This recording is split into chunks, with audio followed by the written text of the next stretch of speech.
Hey guys, it's you. Welcome back to 3 random visual novels again.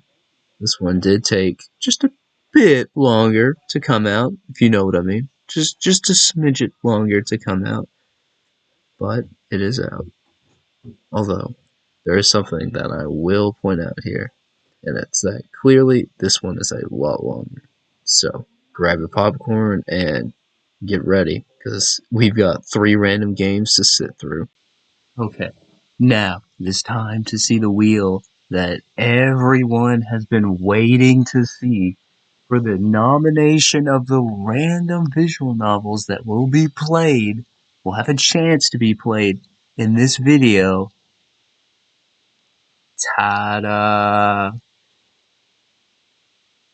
Creative, I know. I didn't want to put too many options on here.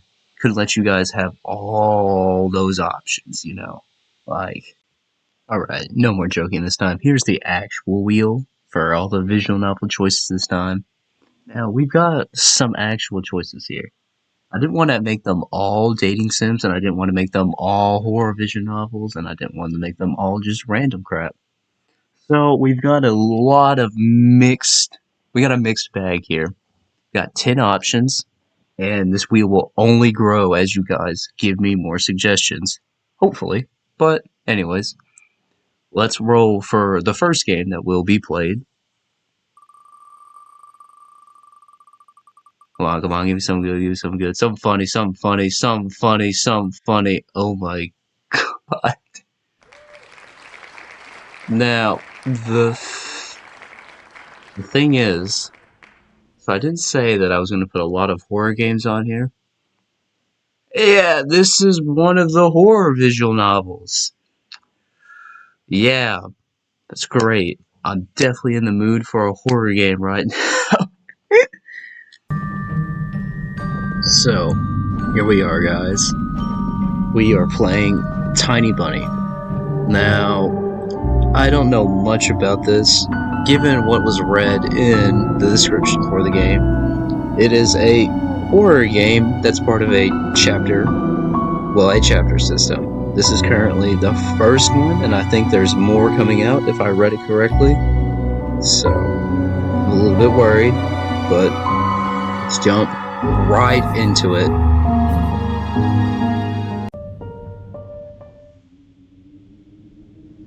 I'm a bit... I don't know how to feel about this.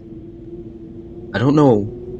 I tried to go into some of these blind. Obviously, I've read what they are about. But this is one that I tried to stay in the dark at. Wind clawed at my window all night long. It wandered the fields and howled like a hungry beast. An endless song weaved from all sorts of voices, shrill, gentle, sneering, tweened in the air. They were shouting and laughing and arguing about something. Someone was running through snow while casting long shadows that would occasionally creep close to my bed. Our house had a mind of its own, the creaky old mind of a building that had seen a lot in its days and was seemingly trying to share its wisdom with the inhabitants. The lonely house faced the forest, and the dark green thicket gazed back with its hollow eyes, rustling, whizzing, swaying back and forth. One would come out and stand at the edge of the forest to reassure themselves there was nobody behind the crooked trees. Fuzzy silhouettes swaying in the wind couldn't possibly do any harm. It's just a play of light and shadow. Just a play. I knew it was just my imagination. I was already 12 after all. Still. Ooh. I just realized that is a fox face. That realization just kind of dawned on me. Whoa, what is this art style? This actually looks really kind of cool. I don't know how to describe this. This art style looks really cool. Mom, hey, put away your book. How many times have I told you not to read at the table? It's bad for your health. Look at how slouched you are. Dude, this reminds me of like a My Story animations. Oh wait, hide. Oh, I gotta like hide the book? 7. 7. Ah! I didn't protest and put the book about Conan the Barbarian aside. I was stuck on a line I couldn't understand after reading it 3 times anyway. Oi! Alia had already finished her breakfast and was munching on some cookies. She was so enthusiastic she looked like your typical girl from commercials. Is that me? Is that Alia? Mom, you're not going anywhere till you finish all of it. I don't keep saying her name. I, on the other hand, was still trying to drill a hole into the plate with my eyes, as if it would make the porridge disappear. Hazy anxiousness swelled within inside, all because of the previous sleepless night, the black forest around our house, and the gloomy wind.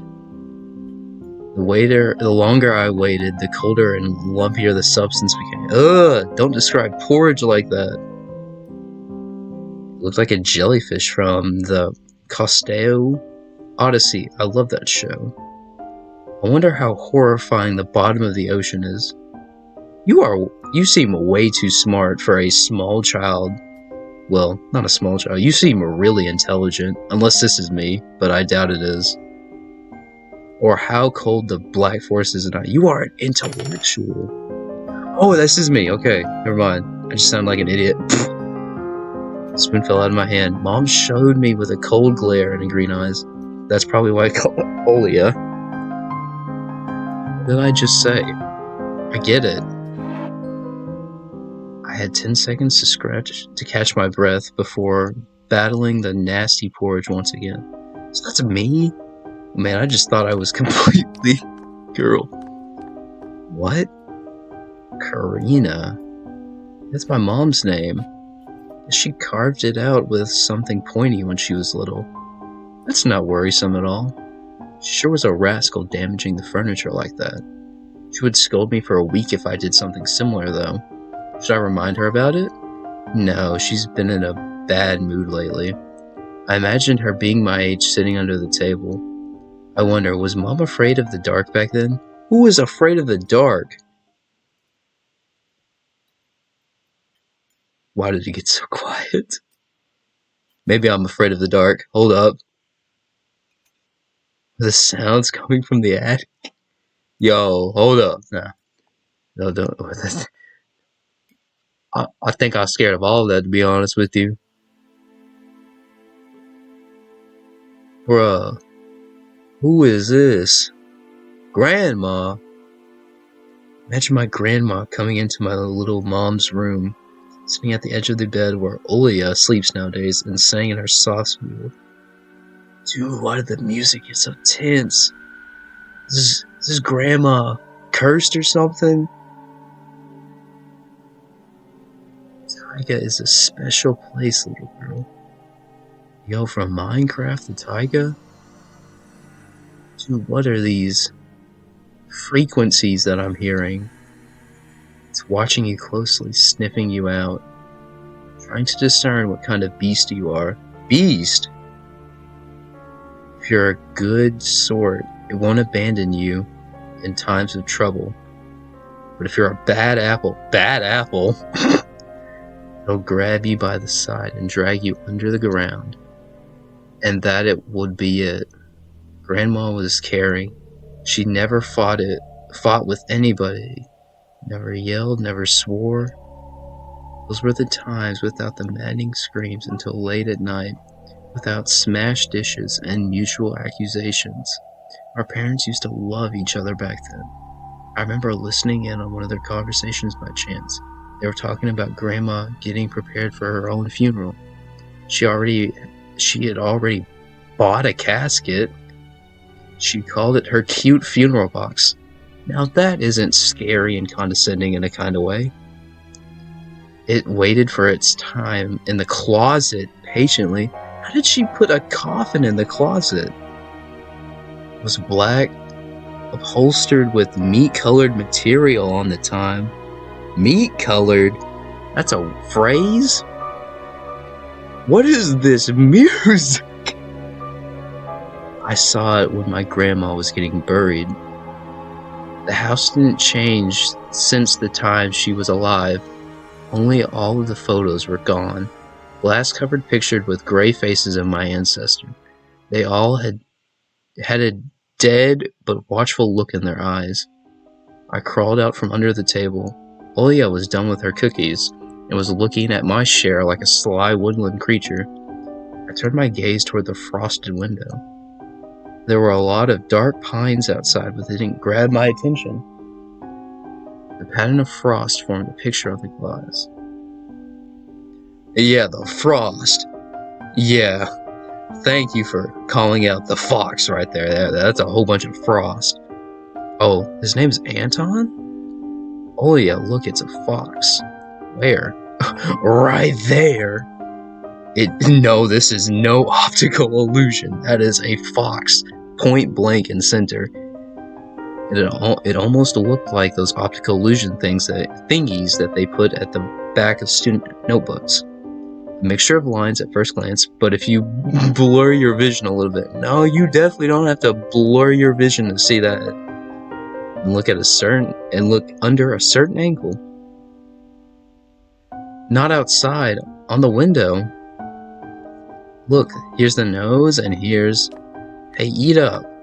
Yes, just a moment. I don't see anything. Hurry up, we don't have much time. Ah, there it is, but it still doesn't look like one. And I'm telling you, it does. Nuh-uh, it does.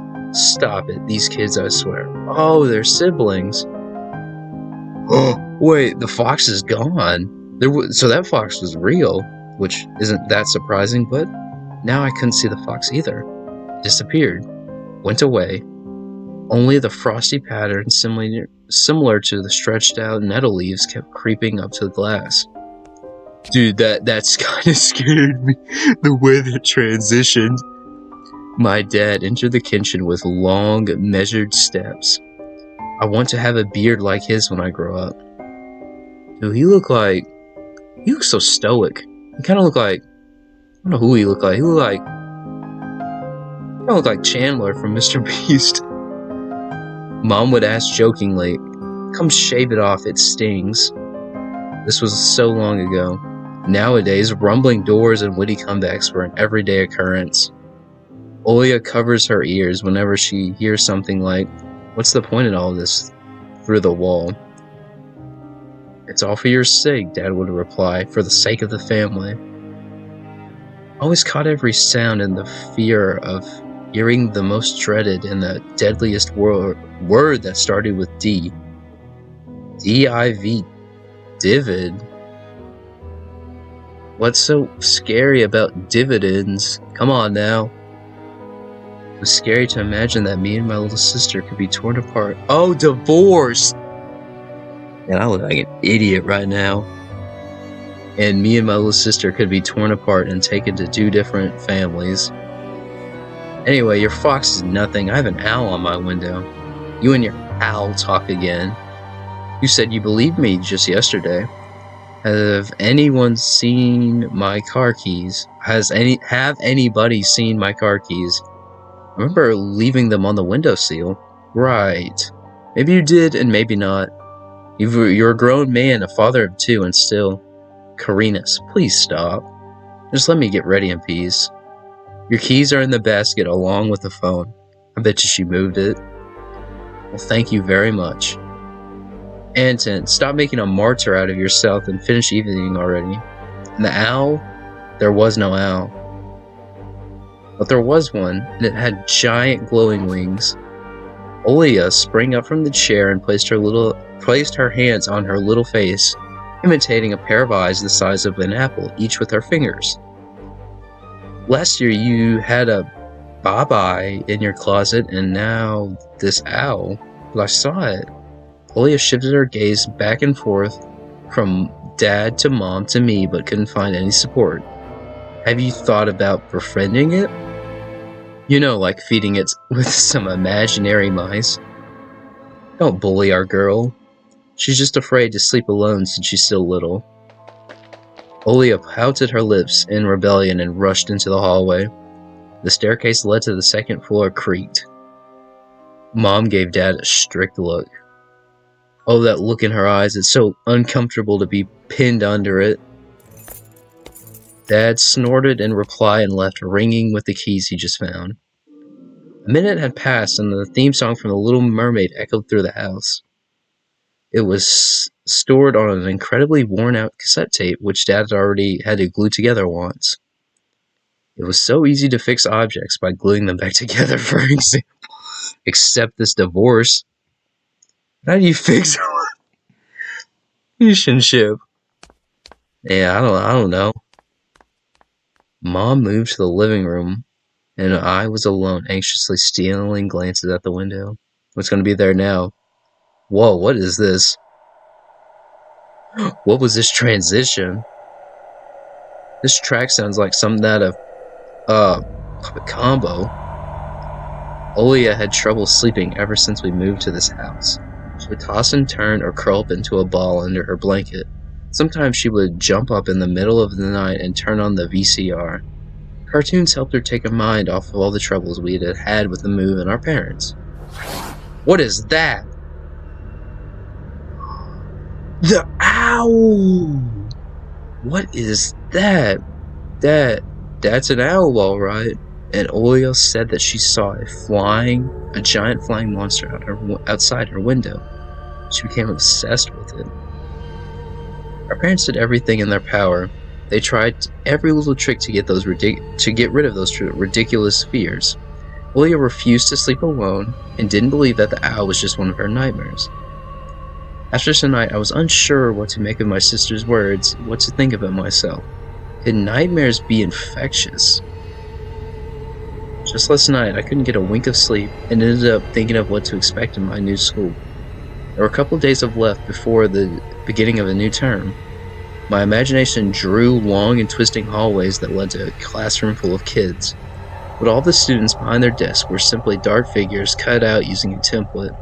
Circular holes gaped in the middle of their faces, and eyes that blinked inside these holes. It was as if some completely different creature were looking at me from behind the flat black silhouettes. It just sounds like you're describing every backrooms entity. Their cruel glares, filled with icy sneers, made me shiver from head to toe. Will I survive here? Won't they gang up on me and beat me down? Stomp on me with their bloodied shoes? That school can burn for all I care. I just wished for anything to happen to it. Doesn't really matter what. I didn't want to go there that much. I didn't want to see people who were just itching to smack me on the head, trip me up, think of a new offensive name for me worse than the previous one. I felt like the glasses I wore made me an outsider, or some sort of a monster. My gaze slid across the drawings hanging on the walls. I couldn't consider myself a great artist, but Olia begged me to hang them. Drawing was the only thing that made me happy as of late. The small circle of friends I also had enjoyed my paintings, and they promised to call me from time to time.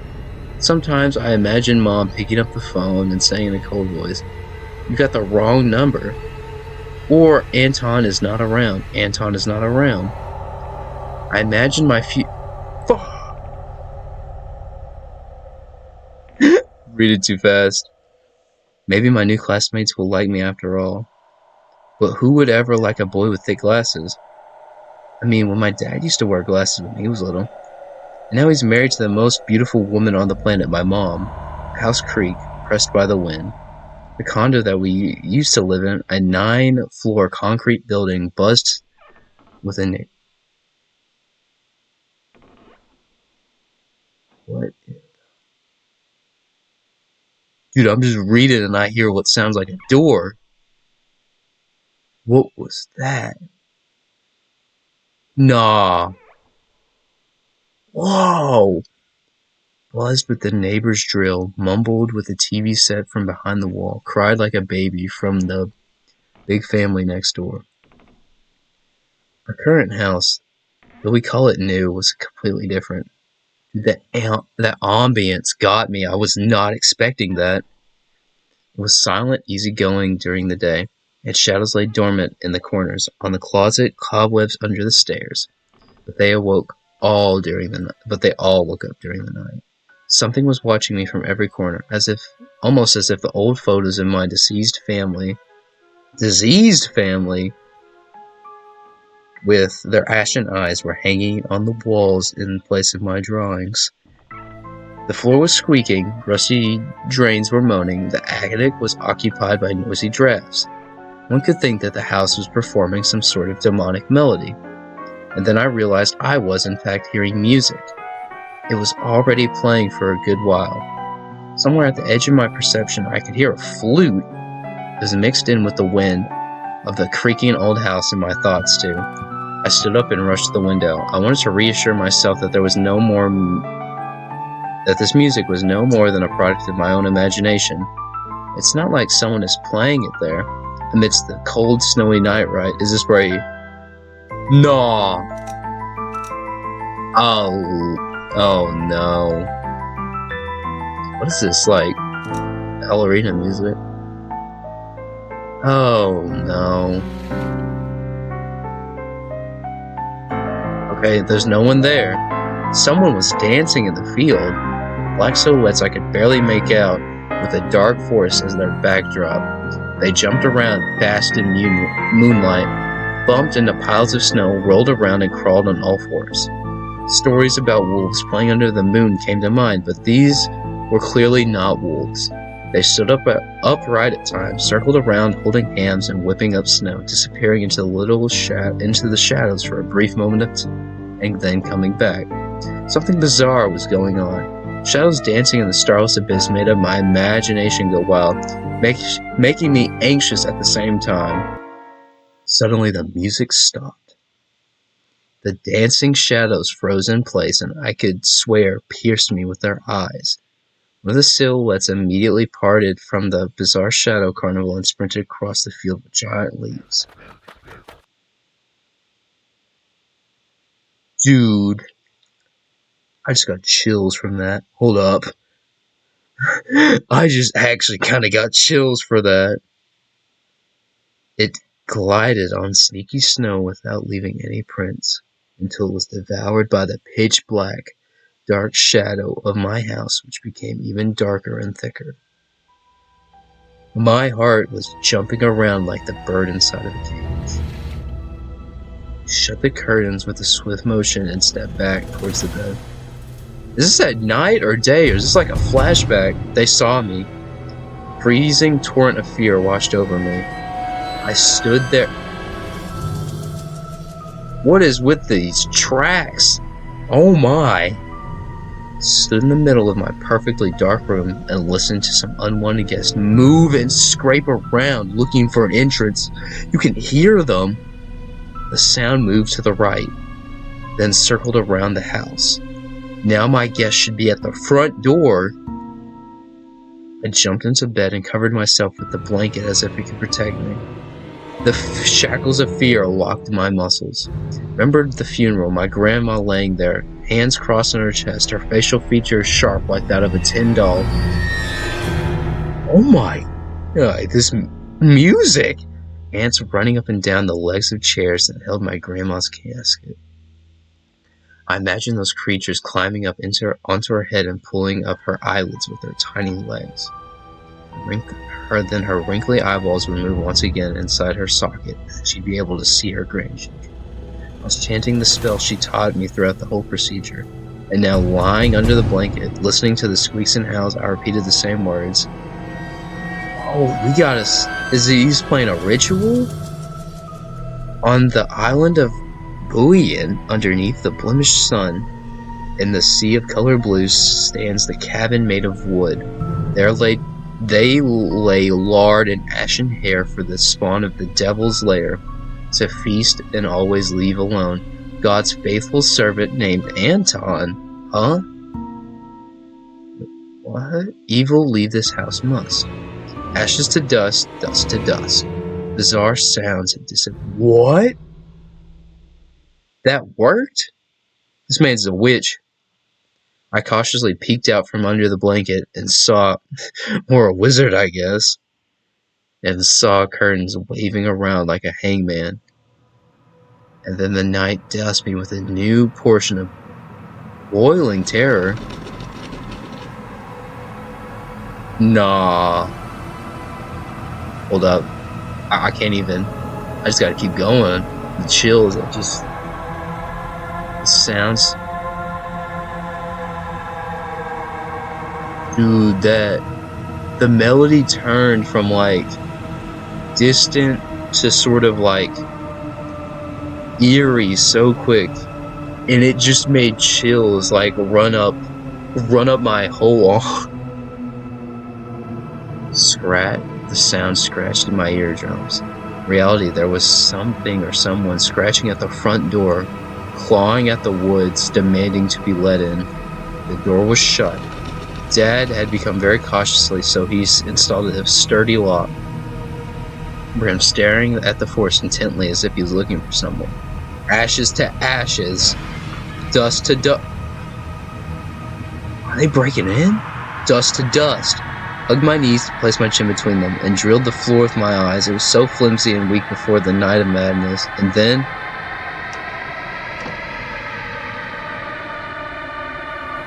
No. The doorknob twitched slightly. It turned halfway once, twice, as if the person who had tried to enter had no hands. The doorknob tilted once more and then started clicking violently.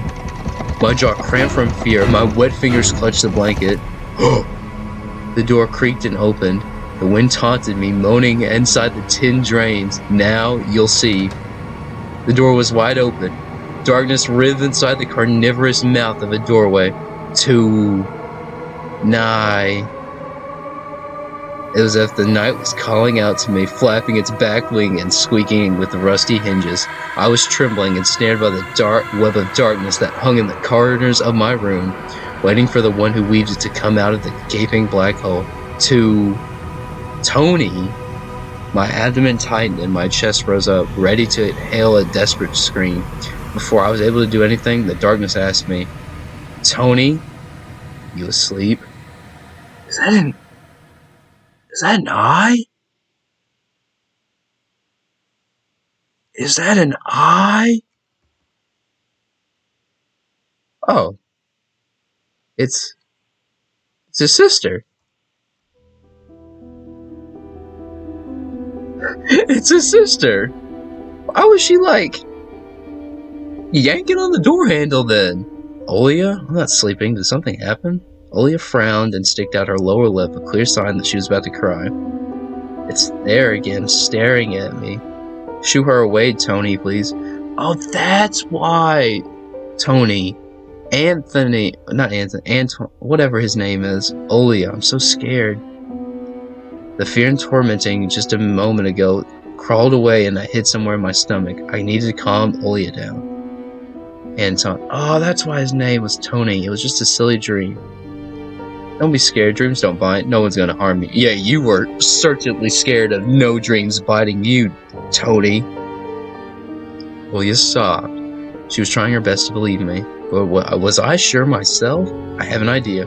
Let's go to your room and watch the video Sleeping Beauty, for example. You like that cartoon, don't you? Why does the Sleeping Beauty have a prince and I have the scary bird? The question took me by surprise. Alright, let's watch Cinderella. My thoughts became tangled, fuzzy. What was that? What studied me with its eyes while dancing feverishly under the moon? The darkness was clinging to the window and it couldn't be fooled by Grandma's old chants. Couldn't be satisfied with the feast of lard and long ashen hair. Tony, you coming? Yes, just a moment.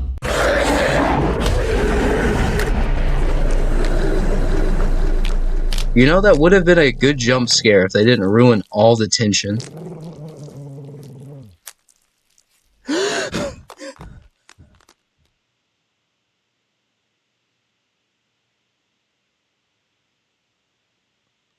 What just happened? I was so baffled by the jump scare and then this.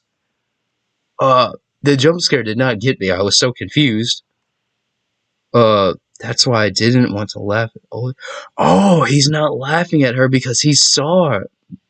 I'm assuming that he saw what happened already, or like he's seen these creatures, which made sense. That's why I didn't want to laugh at Olio and her owl in the morning.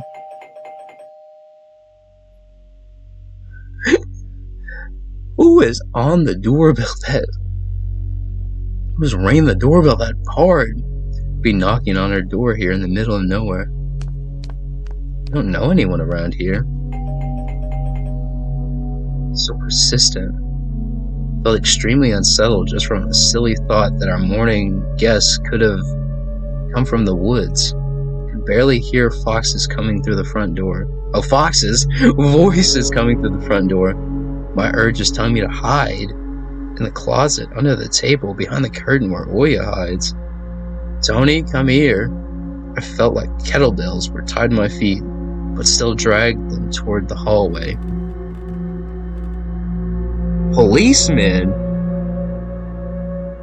What is going on? A couple of policemen towered over me in the doorway. They smelt like frost and worry. My mom always winced and grumbled when she saw the patrol cars, worse than the bandits. And at that moment, then she looked at me, somewhat confused. Hello, senior officer. Wore a grim expression, nodded. A boy has gone missing yesterday.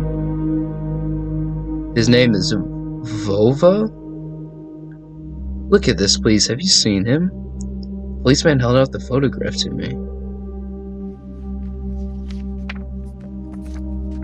He don't look familiar to me. We got a cat. There's a ginger boy around the age of elementary school, pictured with a wall carpet as the badge dropped. A striped cat in his hands and wore a wide smile. No, I haven't. Are you sure? Look closely. Why would I see him? If I didn't know anyone around here, I'd barely leave this house. Wait! In that dream, was it that kid instead of Tony? Like that looked like the kid, this kid, and not Tony. Did Tony get captured by the wolf or something? Not Tony, this kid get captured by the wolf and Anthony saw it? I don't know why I'm calling him Anthony. It's Anthony or whatever. That's right, your windows look straight into the forest, don't they? No, I haven't seen anything. I see. Yeah, I think that's what that was. Was that the wolf came and got this kid, and he saw it. His stare, long and heavy, was full of suspicion.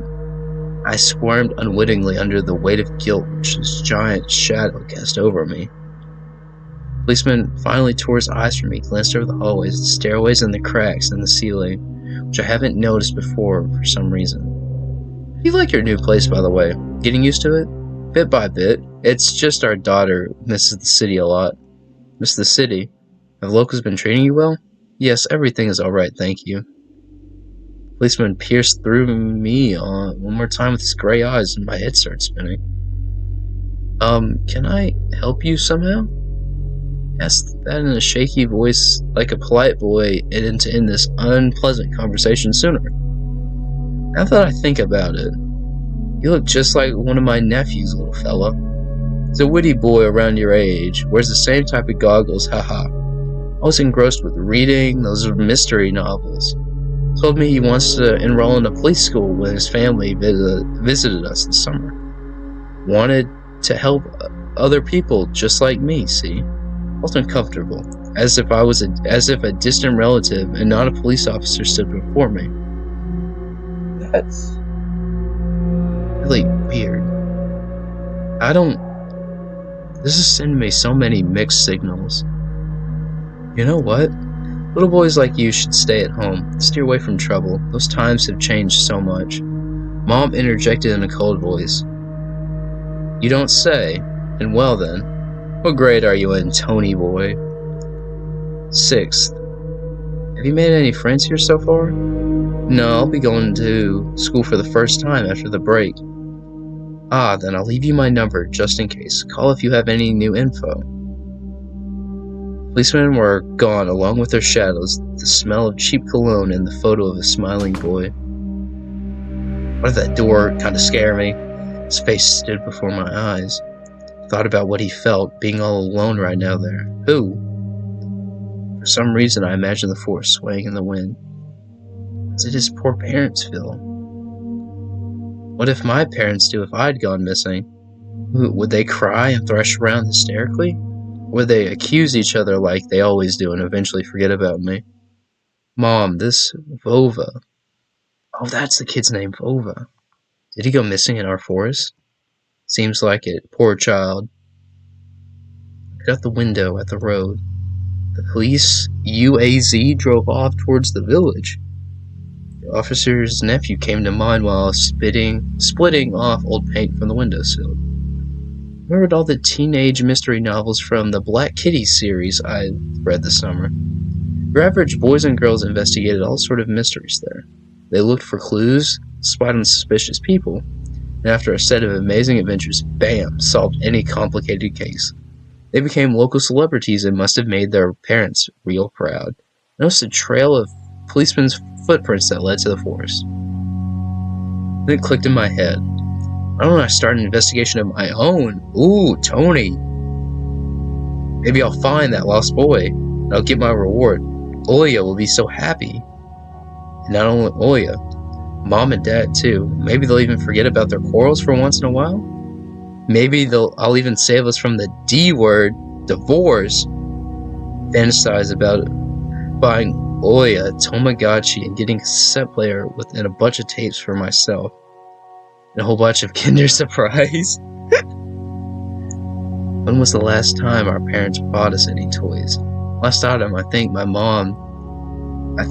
dad lost his job at the time. There's that annoying song about it. I had little to no idea what was the accountant's job like. They counted money?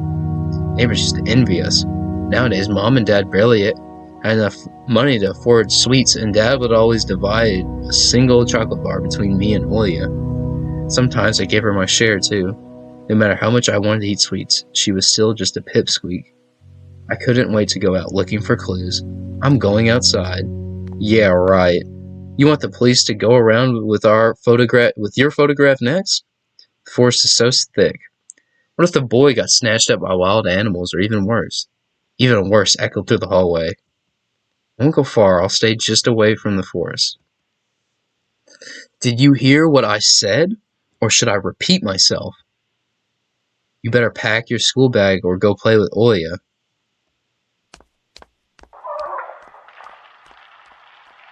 That did not sound like water for a second. Meant that the argument was over and Mom had the last word. Something tells me that Tony... Oh!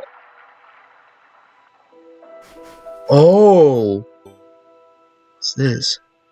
Oh, we can look at stuff? Mom's peg top, a family relic. Mom played with it when she was little, then gifted it to me. Oya was next on the succession line. The toy belonged to her now. She started dancing at the spindle, as if it could show her something, a fairy tale, or maybe even our future. Now even my little sister was a bit too old for the old squeaky peg top. What about we could call him? What about the cross? Cross has seen so many people come and go into this house. It was black. A black cross? Oh. I was about to say, that's really interesting. As if it absorbed all human sin from the long years it was hanging under the ceiling. After Grandma died, Mom was going to take it off and hang a horseshoe in its place as a lucky charm. But she cut herself with the cross's sharp corner. Oh, that's really interesting. Dad called it a sign from above and believed that in order the cross to be left alone in the rightful place. Yeah, I think if someone cut their hand, I would leave the cross alone too, I guess. About the phone, my parents prohibited me from making long-distance calls, but it's from time to time I really want to hear my old friends. Sometimes I would pick up the phone, listen to the low hum of the zoomer and distant crackling, imagining the wind howling and the ice and leaden cords. So we've got choices now. We can go outside, we can go into the kitchen, or we can open whatever this is. Huh.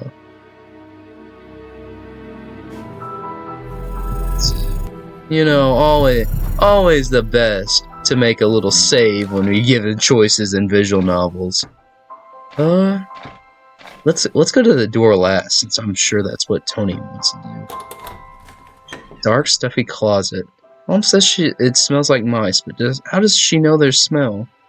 She hates when I stick my nose in there. She's afraid I'll get cut on the freshly sharpened axe. The freshly sharpened axe?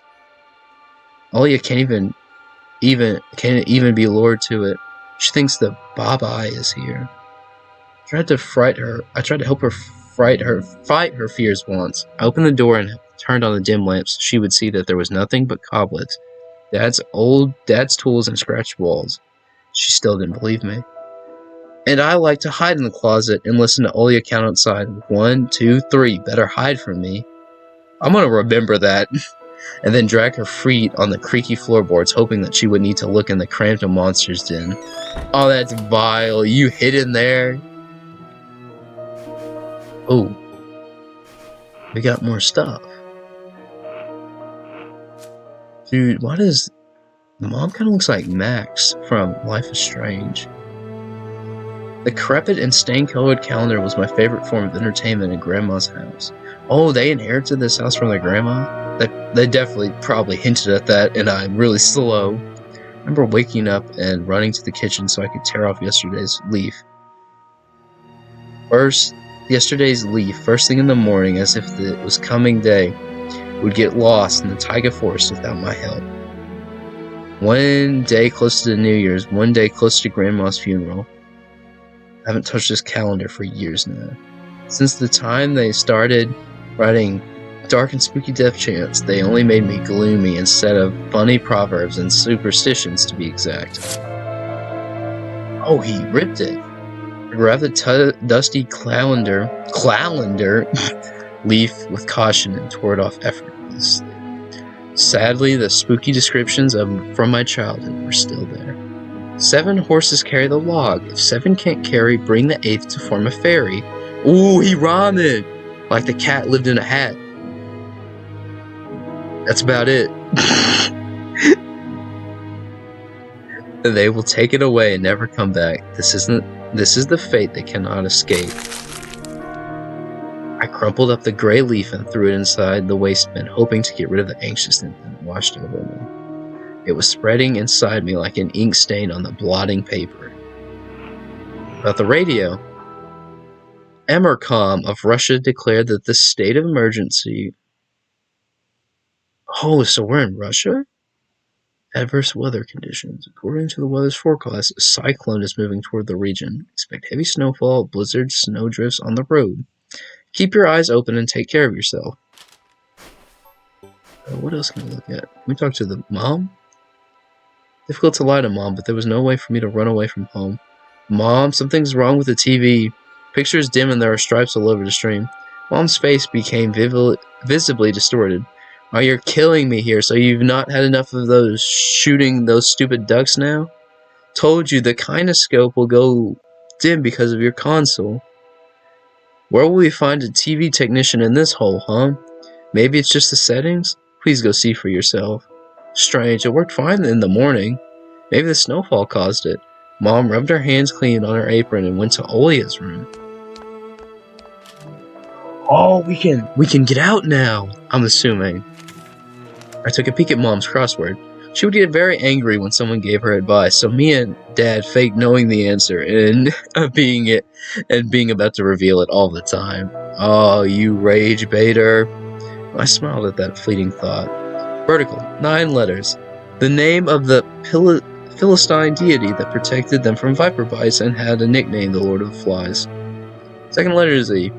Yeah, I'm not good at crossword puzzles. Someone definitely knows this, and I don't. They're giving me breadcrumbs. I'm not figuring that out. That's fancy people That's fancy people writing. I can't read that. Senior Lieutenant.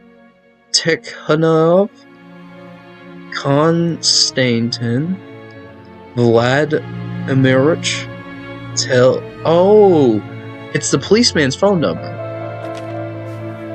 It's on the refrigerator. There ain't none in here. There's medicine, pickles.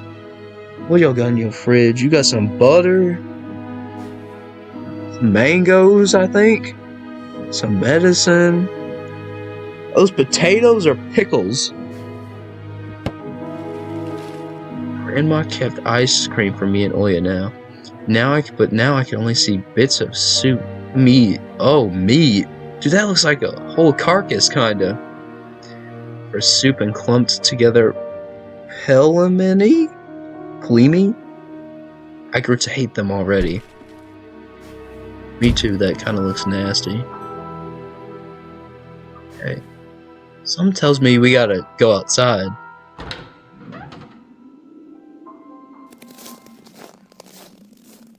I opened the front gate and went out to the field, carefully so Mom wouldn't see me from the window. When I crossed half of the distance toward the forest, the snow piles became as high as my knees. I remembered my nightly fears. I saw the silhouettes I saw were around here. They were jumping around holding hands. That hypnotizing music started playing in my head all its own. In the light of day, those distant figures felt like a simple dream. The sun had turned my nightmares to ash, but the aftertaste was still there, distant ringing in my ear. Hey, look at the birds flying. Look at the birds. Distorted shadows crawling on the snow alongside me. And the barely audible whisper in my head, blurry and almost kind. Everything was silent. So silent, I felt like the world was totally empty. No ground, no sky, no parents, no Olia. Time has reached its limit, a one-way trip that has ended from the forest piney stockade. Sometimes silence was scarier than any scream. Parents would scream at each other while arguing. Both me and Olia turned to stone, listening to them. And then always came the ringing silence. Our apartment became numb a couple of days before we departed. It was hard to remember the last time Mom and Dad joked around, laughing, or spent time together, almost like all of it was a previous life. When they kissed, with Oya present, she always frowned and snorted in a funny way. But one day it all changed. Something important had left our home, and something scary filled the remaining void. It was as if the fire broke up and our parents were hurriedly packing our belongings, trying to save themselves and us. From who, though? From the people with cold dead eyes who some visited in our previous home? The eyes that only had balls of worms on the black ground and they eat everything. And somewhere far away was a siren going off trying to warn us of a coming menace. Coming menace.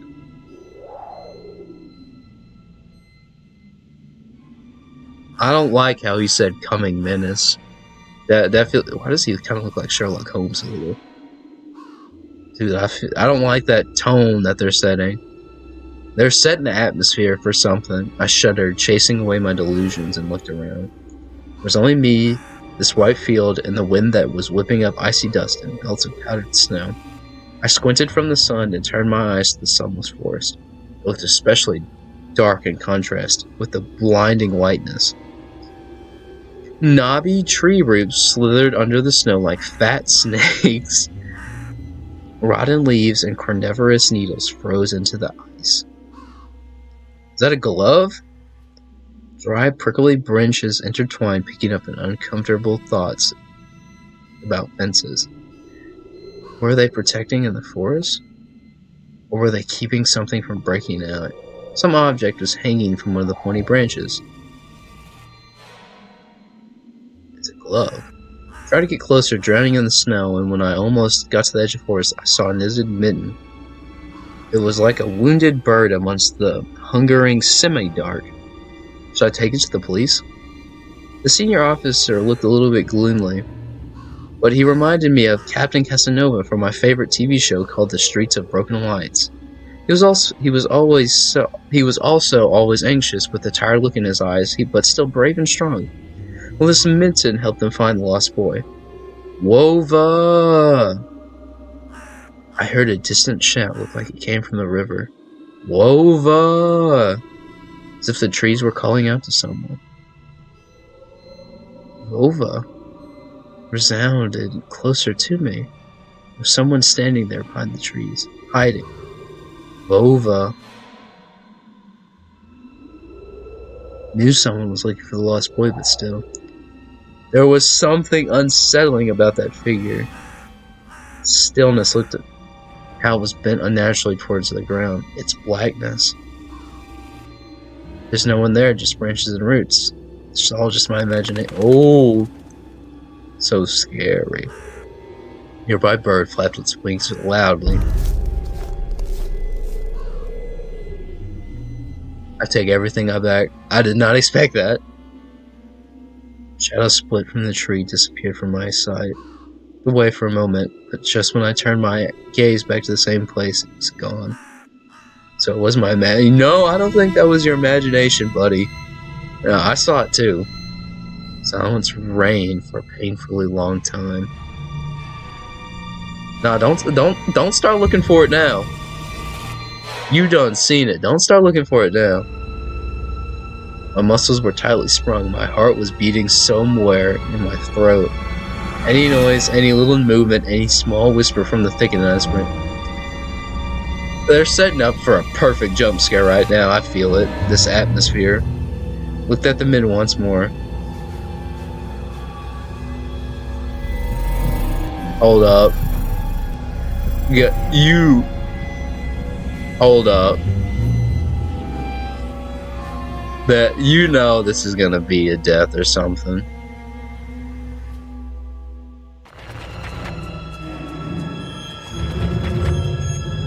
Wova. Oh. Come on. A shout rumbled across the field, dissolved into the distance. No echo, no hope for a reply. Step towards the bristly trees and try to claim my find. It's coming. It's all too heavy, wet. I squeezed it without thinking, and something dark peeled from it. A tiny string between the mitten and the snow. Steam arose from the snow pile.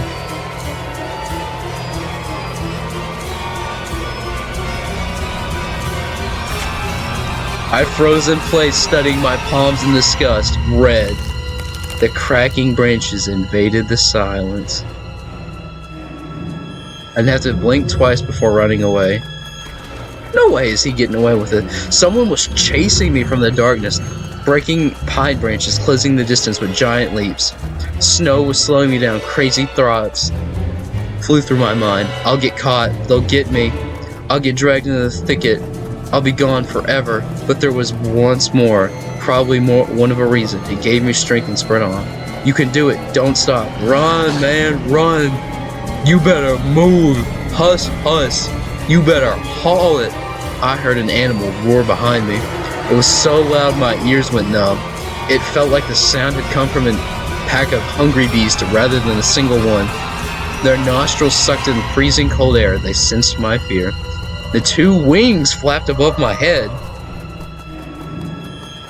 Is it the owl? An enormous shadow flew over the clearing. A hoot, a wheeze. The roars were... Dude, every whole forest is mad. Everything in the forest is after this guy. The roars were coming from all directions now. From the dried up raspberry bush, from the twisted pines, from under the window. I thought this guy was just in front of his house. How is he having to run this fast? Felt like I was inside a nightmare. The snowy clearing became vicious, like quicksand. I was stuck in place. Pulled my leg from the mushy trap just to be caught from another one, even deeper than before. You were just in front of your house. How is it this much of a run? I continued to drown, sinking deeper and deeper with every desperate push. Was snow ever this sticky? I screamed in horror after realizing this wasn't snow. Someone or something in the snow pile was clutching my pants. Oh, gathered all my strength and rushed forward. Pressure on my leg was gone, my boots slipped out of the hole, and my soles were on hard surface again. I reached a clear path in one jump. From there, ran to my house. Dude, he wasn't even this far from his house. The gloomy facade didn't look so threatening now. The house was my line of defense from the shadows that flapped their wings and the creatures that were hidden under the snow. Tripped over the doorstep and smashed into the door. In all my hurry, I'd still managed to notice the claw marks. As if a dog was striking the wood with its paws, demanding to be let in so it could escape the cold. Hadn't noticed those marks when I was on the door? The heartbeat in my ears was so much louder than my surroundings. I couldn't hear whether someone was following me or not. What if they were already in our front yard and Mom had locked the door?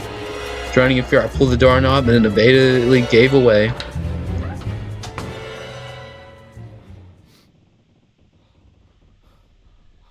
Dude, how was his house that far away? It looked like he had just walked into the front yard. He was and they made it seem like he was running for a good 20 minutes. Whatever.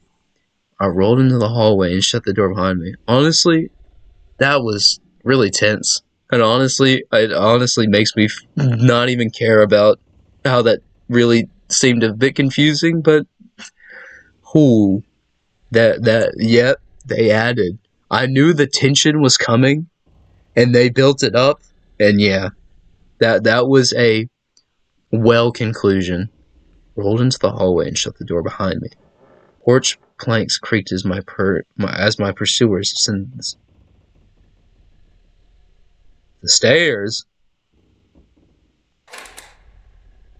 Pulled hard on the iron knob, whipping it within the boards. Oh, he pulled the top lock. I stared blankly at the door. Someone was standing on the other side of this pitiful, flimsy barrier that had been probably less useful than some blankets. Wheezing breath reached into the house and crashed me in waves. It smelled of pine and sweat. Mom peeked out to the kitchen and chased me with some frigid voice as she always used when talking to Dad. What exactly didn't you understand when I told you to never slam the door? I didn't mean to. I snuck a glance at the door. The smell was gone, and the breath too. There was someone in the first place, of course. You're 5 meters away from me, Mom. From Mom, my fear was slowly weakening, melting like snow in the spring, and with it, the last bit of my strength had left my body too. My legs gave away. I propped myself against the wall so I wouldn't fall over. My mom's expression had changed immediately. The cold mask of strictness and detachment was gone. Mom looked at the same before all those quarrels. She saw my condition at last. My wet pants plastered with snow. Where have you been? What did I tell you, huh? I told you to stay home. Am I nothing to you? I got afraid she would cry, and I reached out to her a lot when I was very little and wanted her to cuddle me. But Mom regained her composure fast and put on her usual face. Her eyes shined like steel. Her voice rang out. Your dad can't find his cigarettes. Be honest, did you snatch them? Were you smoking in secret? Definitely. No, you just run from your life and your mom thinks you're smoking your dad's cigarettes. There was someone chasing me, I thought. I started as soon as I explained it myself. Tears welled up in my eyes. Mom leaned towards me and sniffed my clothes like a beast, searching for the smell of tobacco. Then squinted her eyes in suspicion and looked into the front yard. Her expression... What did she see? And she covered her mouth with her hand. Look over there at the fence. What is there? My heart started thumping as if I became prey once again and my pursuers were following me in the field. And I swear that I heard something scratch at the door just like my nightmare. Mom beckoned me with her finger, and I regained all my remaining bravery to look in the kitchen window facing my fear. Oh, dogs! Just a small pack of strays with one no owner, barely reminding of the hungry monsters that live in the edge of the forest. Why is she smiling creepily at this? Oh boy, were you scared of them? I think they'd be rather scared of you, Anton. They're chasing me like a bunny. And what if they're rabid? The smile slowly disappeared from Mom's face. Now she looked at the dogs as if it was her first time seeing them. What if they attack Olia? Mom? I'm sure Dad could just shoot them all. Mom, look, they're alive! Huh? What? Are they friend or foe? Make up your mind after all. You're not a little kid already. You're... Yeah. Mom sighed in arrogance, and I felt so bitter that I bit my lower lip and fixated my save on the cobweb-ridden corner. Well, some detective I am. In reality, I wasn't risking my life among monsters, but rather among my pants among a pack of stupid strays. And for what? What use do I have for this? Mitten, of course. A dark and sticky mint that belonged to the last boy that made a squishy sound in my hand. Seems like I was clutching it the whole time. That's my trump card as a detective. I hurried and present this clue to my mom.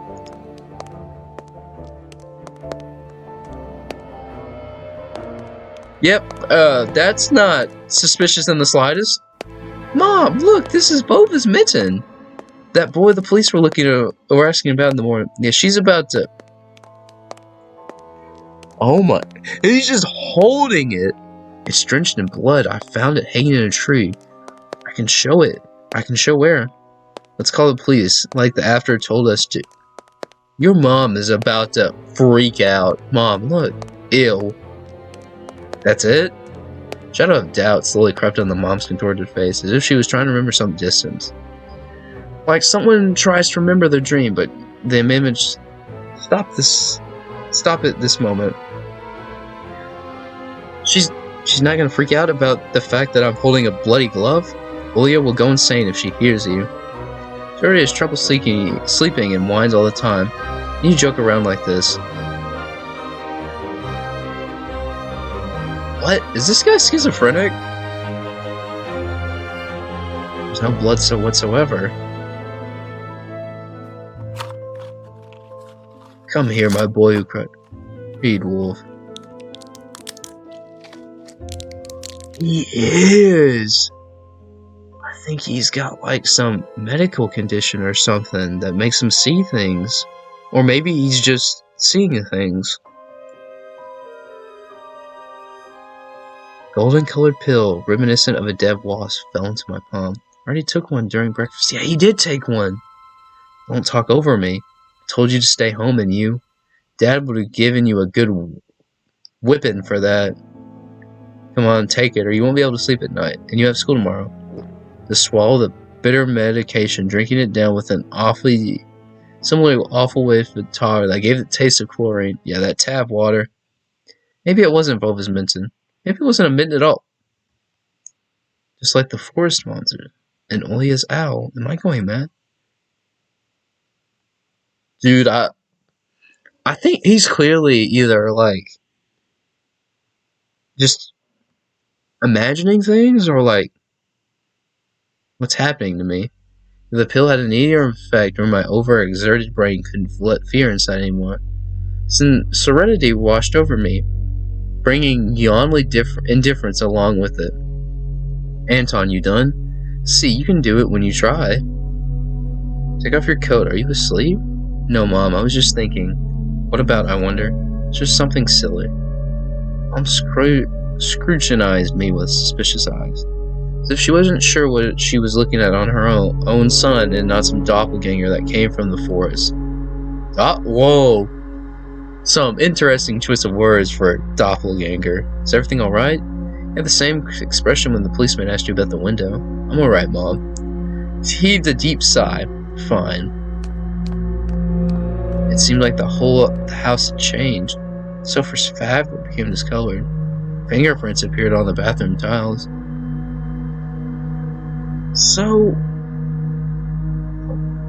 I'm not going to say anything. I have theories about what's going on, but even the saliva in my own mouth had a different taste. Melody from Aladdin could be heard from the upper floor. Olia was done rewatching her favorite Little Mermaid episodes and switched to other tapes. Slowly changed into my home clothes, stopped before the sink, and studied my reflection in the mirror, like I was trying to solve one of those spot the difference puzzles. Then I went upstairs. Farah and Lago's voices died down. I walked past Oya's bedroom and slipped into my own. Okay, so we're in our bed. Okay, I definitely think something's going on with that. Like, either he's just seeing things, or like his mom is giving him medicine that makes him see things, but I'm not for sure. Clearly this guy is seeing the things. Potentially. My Triceratops figurine. All sorts of dinosaurs. Velociraptors. Afrovenators. Hyphlocephalodons. Remember going to the movies to see Jurassic Park back when we lived in the city and taking the pictures with the T-Rex in the hall. It turned its head and roared. It was awesome. Besides, it was a Robotech Transformer. I love this cartoon. When a jet fighter speeds up in the intro among the sounds of blaster fire, you know your next 20 minutes will be surely amazing. Zetradai space station is captured. Rick, get ready for battle. About this comic book. Monsters, Ghosts, UFOs. The Encyclopedia of Paranormal Phenomenon for Rusman Publishing. I've learned about the Loch Ness Monster, Masuda Gorgon, and Bigfoot from there. Oya is always scared of the book. She could barely handle sifting through the monster and alien sections with me. But the middle part where they start to talk about ghosts really freaked her out. I remember hunting ghosts after I'd read that book.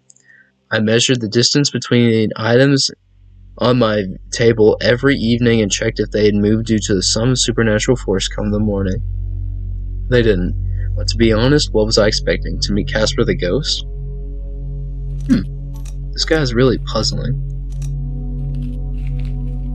I've dreamt of becoming an artist since Dad bought me my first comic book.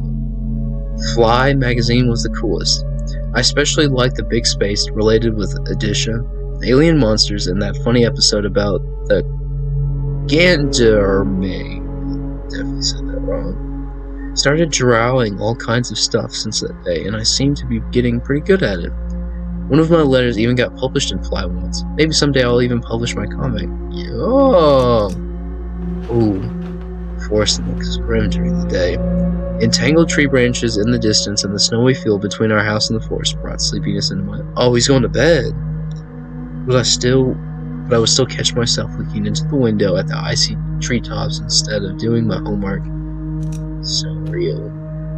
Procrastination. One of the drawers was empty. I hid the policeman's phone number along with the men there. The simple action drained the last bit of strength from me. I sat on the bed. There was someone behind the curtains. My tired hand dropped to the sheets. Whether it was due to the medication I took or the stress I underwent, the room began to contort as if the wind was blowing the walls out like a pair of sails. The room's corridors bent and undulated. The only stable thing in my whole room was the figure between the windowsill and the curtains. A flimsy piece of cloth was stuck to my hidden visitor, just like a savant of some sort. Oya? Who could be standing here? I'm calling it. There's going to be a jump scare here. Maybe? Stood up and licked my dry lips. Yeah, Oya, it's so funny. Tony, you're about to get the jump scare of a lifetime. The silhouette was unmoving. It was enveloped softly by the curtains, as if there was a thick layer of darkness there, not a human being. I reached toward the curtains. But beat my heart controlled by medication.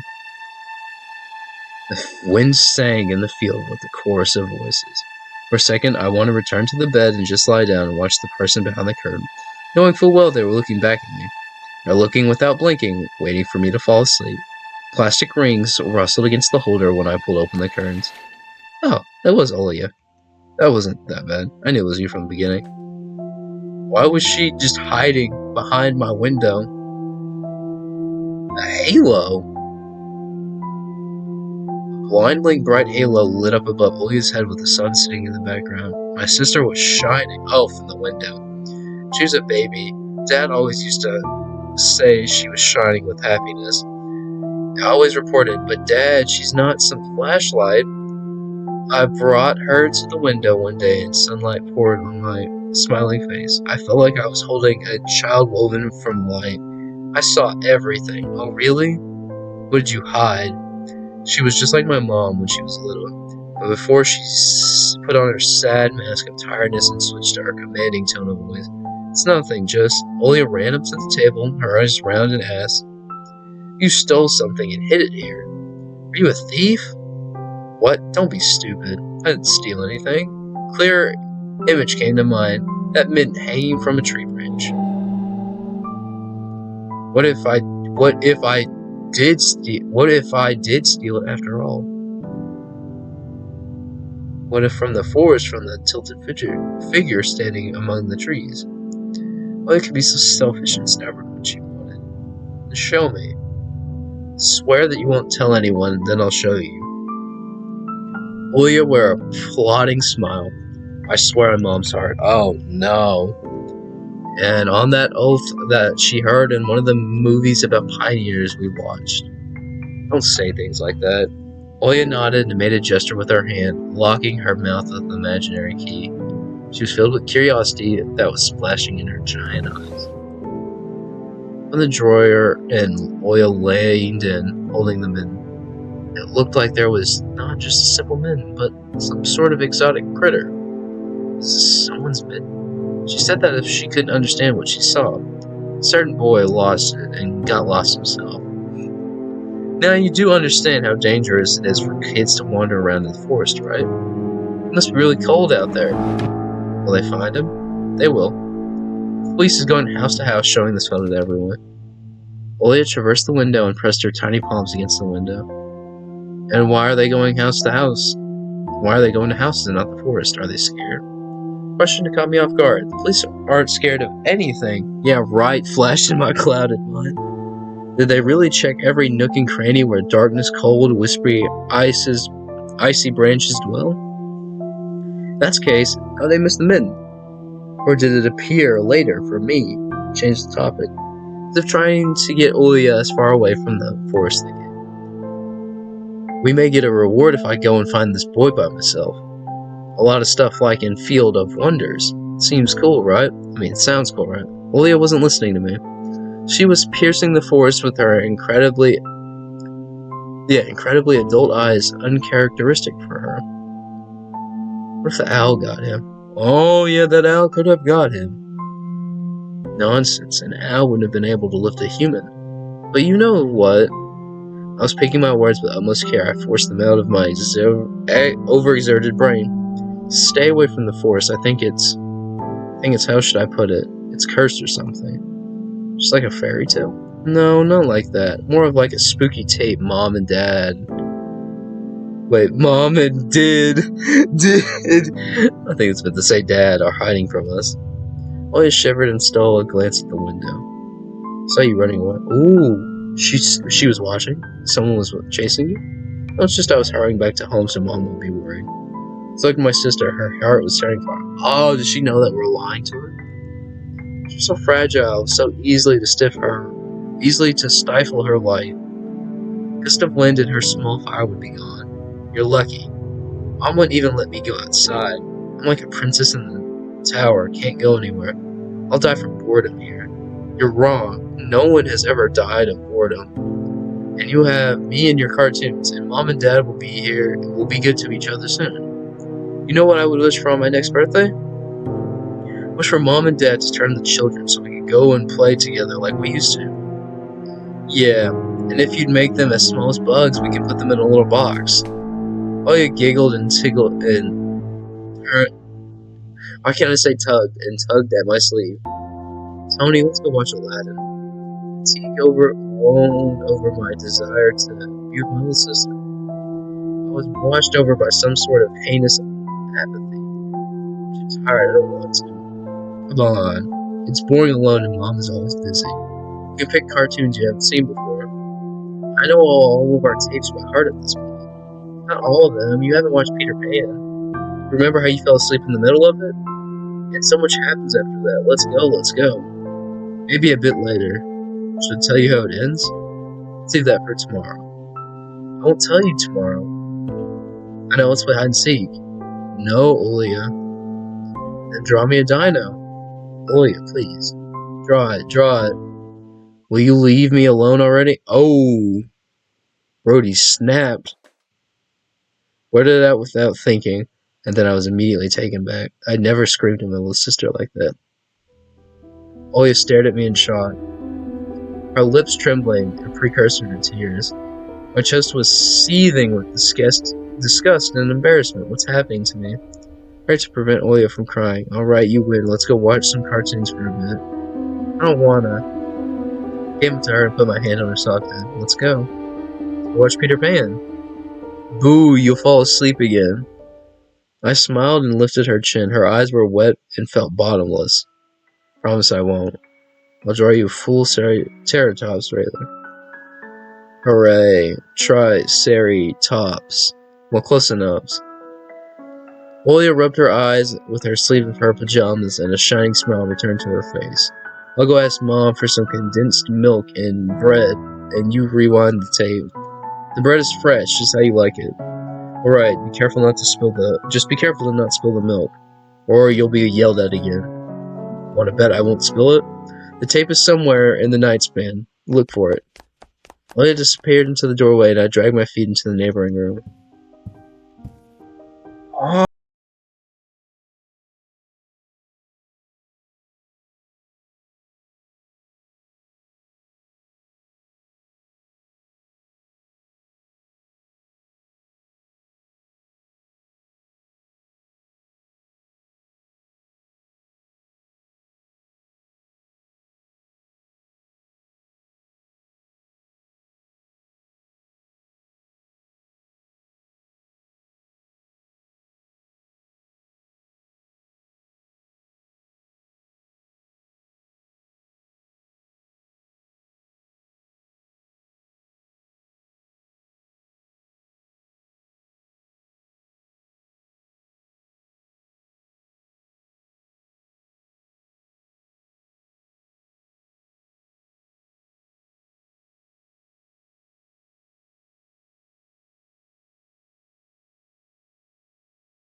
Dude, this looks so, like, not nostalgic, but like, kind of nostalgic? I don't know.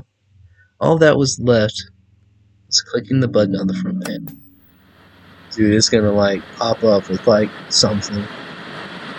The tube warmed up and a familiar white noise started dancing on the black screen.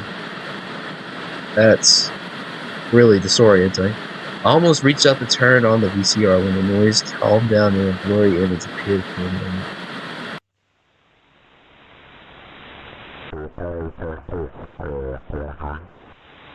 Yo, you can't do me like this. Don't. Is he saying something actually? It was a dark taiga forest, just like the one outside my window. Picture split the screen in half. Something creepy resembling human speech coming out of the video. Yeah, that's real creepy. A few moments later, the scenery was overshadowed by noise. Did it catch some rogue signal? Local TV stations only showed Soviet cartoons, and even that was pretty rare. And only just recently I used to watch Robotech before school. So awesome. Maybe I should tinker with the antenna. What if I catch this channel again? Ooh! On the other hand, Olia asked me to find the tape. It wouldn't be nice to disappoint her. But in my sleepy state, I didn't have the strength to do it at all. I mean, you're over here reaching.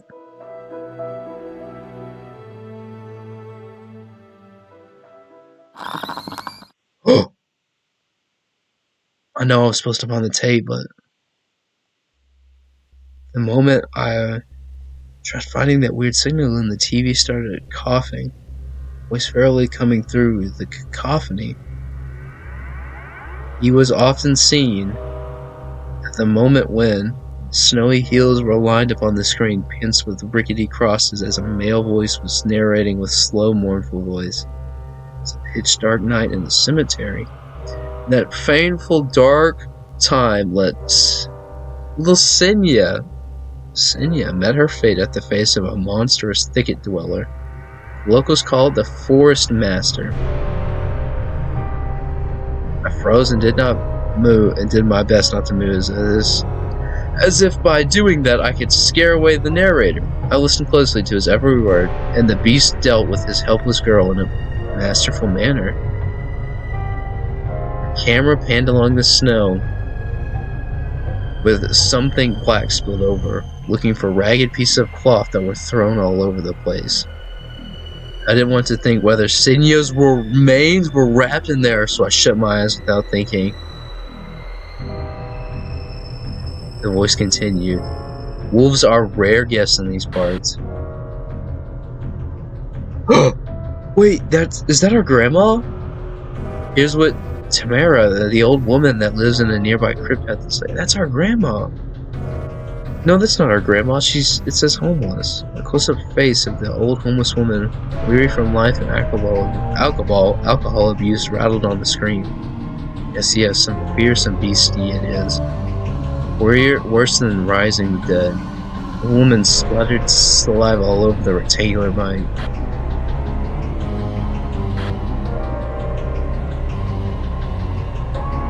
What was that? That looked like a rabbit. And the stink, it's like the rest of her comparison was swallowed by the sound of a horn. Never felt anything like that. Just standing there, yes, while you stand. Oyo, and it's pierced me with its eyes right in the middle of the day. So huge, with that one with glassy eyes. Yo, hold up. They're setting the tone again. Obscenities were covered by another beep. You know, they said this demon, if this demon lays its eyes on you, snatch you, put you into its bag, and you're gone. But he won't touch me. He likes me, it seems. So they even call me the Devil's Ring. I think this is our grandma. It's definitely true. The carnivorous monster will not touch those who fell to the level of forest beasts going for the innocent's child blood instead. Master of the Forest presence is felt more and more on the outskirts of our country. Torn between believing in what is said and shrugging away, I decided to record the remaining part of the documentary. Quickly grabbed the tape that was on the TV and put it into the VCR without looking at the camera. I pressed record and turned the sound up and paid attention. Oh, this is about to be loud. Pay attention to the flipping signal. It's not called the Forest Master for nothing. All the animals obey it. Be hairy or feathery, they're all precursors for its appearance. If you hear howls in the distance, then it most likely already knows where you live. Wait, we heard howls. You find animal footprints all over or birds watching you from the trees like the little sister. You'd better hide, it's already coming for you. And if you wake up at night and see a pair of eyes in your window, I swear we're about to get a jump scare. Then soon,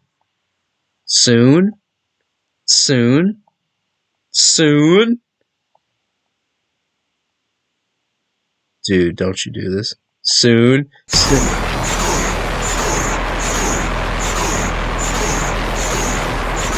What in the TV went mad and looped the last word over and over, piercing my ears. What is that? That jump scare did not get me, but that was really sudden. Got goosebumps all over my spine. The tape ended and was rewinding to the beginning. Sound of rustling tape reminded me of leaves in the wind and the low howl of the beast. I woke up from my stupor and pressed the button. The VCR ejected the tape, and for a moment I thought it was stained with saliva. But that was just the light from the chandelier, making the black plastic glossy. I saw the cover.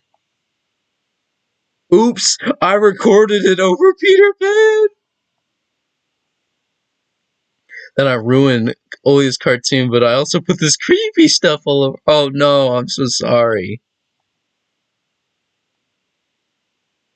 Hear the clatter of glass in the squeaking. Oh no!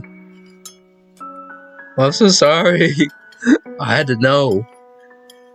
My sister brought the tray with an unevenly cut bread and a whole can of condensed milk. A whole can? No. Looking for the tape. Did you really watch Peter Pan? I do. Turn it on already. Mom will come with her Brazilian drama soon. Come on. Think, fake detective. You know, I didn't like Peter Pan. Maybe we should watch Little Mermaid instead. I've already seen it so many times. And you promised me. She's so stubborn. I know, let's watch a couple of Teenage Mutant Ninja Turtle episodes first, deal? White frowned, but ultimately gave up. She put down the tray and crossed her hands on her chest. If you want it so much, can you open the milk can? I'm afraid I'll cut myself with the sharp edges. As soon as I stood up, colorful dots popped before my eyes, and my sore legs were pierced by thousands of needles. Oh! Is he falling asleep? Only when I reached the sofa I realized that the can was already open. Olia had tricked me, played me for a fool. My stomach became heavy. I wanted to rush towards the TV, but my sister was a little faster. She picked the remote and proclaimed it in a victorious tone. Gotcha. As the remote master, I command you to watch Peter Pan.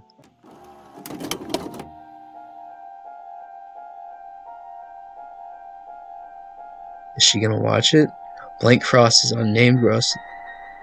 Oh, she's watching it. I better tell the truth. Olia, stop! Erase the end of your tape by accident. I'll trade it with you for 2 of mine. What do you mean? You couldn't erase it. Me and Mom had breaking off the plastic pins with a screwdriver. You can't record anything over my cartoons now.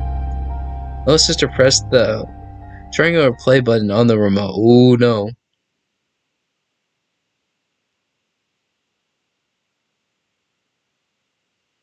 That's Peter Pan. What did I just watch?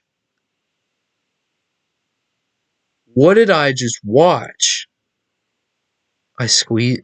Dude, it's quiet. Squeezed on the inside, awaiting the out of this world voice of the narrator. I saw the duel between Peter Pan and Captain Hook instead. I shrugged in relief.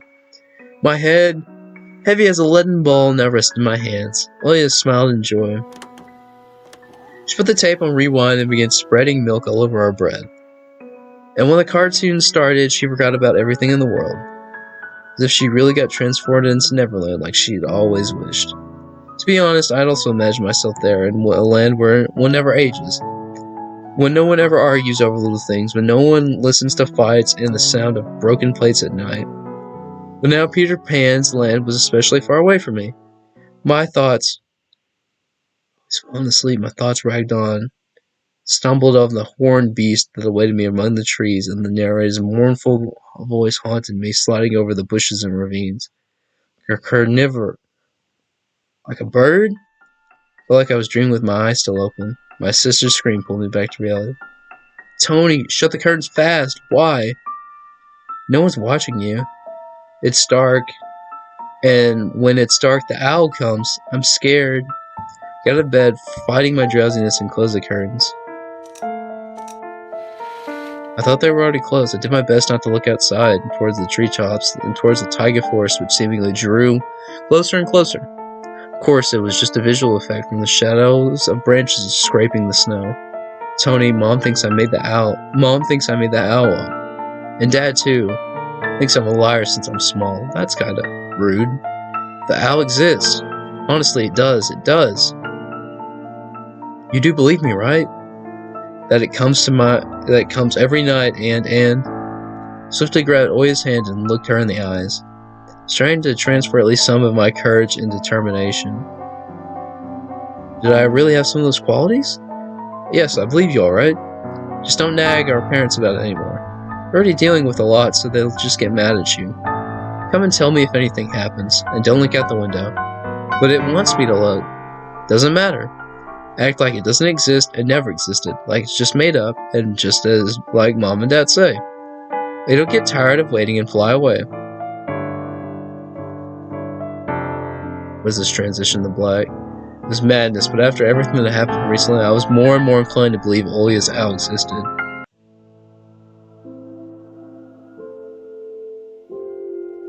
Nah, I can feel a jump scare. Follow Peter Pan's adventures if nothing happens, as though the forest didn't kidnap kids, as if the parents weren't really tearing each other bit by bit. Captain Hook was running away from the crocodile, and Peter Pan was headed to London on a gilded sailboat. By some miracle, I lasted longer than my little sister. Olia's eyelids had dropped. She started snoring slightly, resting her chin on their side of the bed. Chorus was singing the ending song. The world of Disney was lit up by a silver moon.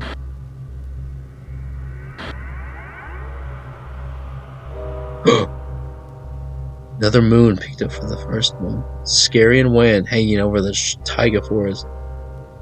The horrific report got recorded over the credits. Oh, that's why she didn't see it, because she was at the ending. My throat went dry and my pulse became faster. I looked towards Olia. She smacked her lips in sleep. Squeezed the remote with all my might and ready to press stop at any moment. I rewound the cutting, checked the wheels and tapped and carefully took out the tape. The protective pin was still in place. I stood up and left Olia's room. Oh, he took the tape! Whether it was by providence or by curse, I hid the tape amongst the midden at the exact moment Mom peeked in my room. What does she have to say? Enough playing around.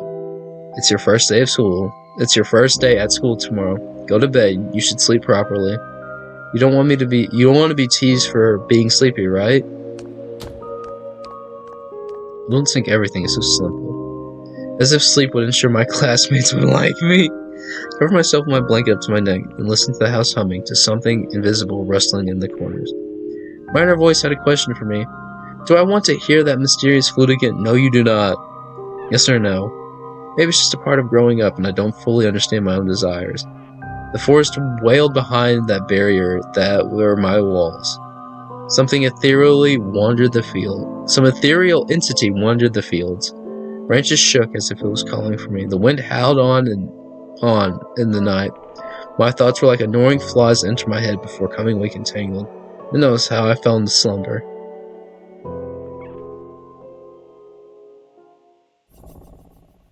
Oh my god. Thank you for completing episode 1 of Tiny Bunny. Did you enjoy it? Do you want to know what happens next? We're already working hard on the continuation of the story. That was really good. I will say the jump scares were a little bit abrupt, but I enjoyed that a lot. I will say, I definitely think that there's some stuff going on with the brother, but I don't know if it's like he's just imagining all this stuff, because clearly that tape was real. So I don't know, maybe he's not seeing him and the rabbit's already after him. But that was pretty good. I will say, I did not get like scared. Like I got goosebumps and stuff. I'll say I got chills and stuff, but that was pretty good.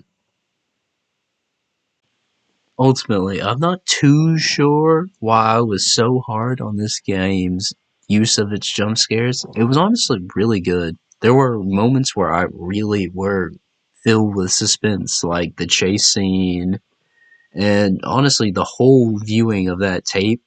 This game had a huge sense of suspense, and as you can see from the recording, left me asking questions, which is something that I love about games. So honestly, I rate this much higher. And honestly, I contribute much of my laziness and my current feelings with the game at that time was just me being tired of playing the game at very late. But honestly, let's move on to the next game and see what the wheel has chosen for us. Yeah, that first game is definitely going to be something. All right. Let's just roll for the second one. You know, we got to get a bit of an equalizer. We get a bit of scary. We get something else, I hope. Something not scary. So this will be the second game that we play.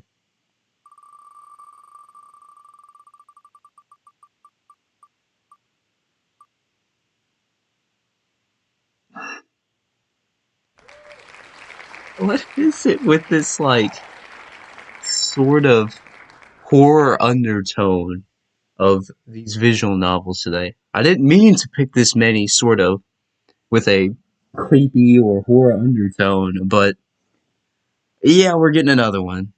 That's swell. Hey guys. Okay, it's time for the second visual novel. This one is called How to Date an Entity and Stay Alive. Now, I'm gonna be honest with you. I've already played this one before, although it was almost a year ago, I want to say, and there have been a couple of updates that I've heard of since this game has been out for a while, and I'm curious to see what has been added.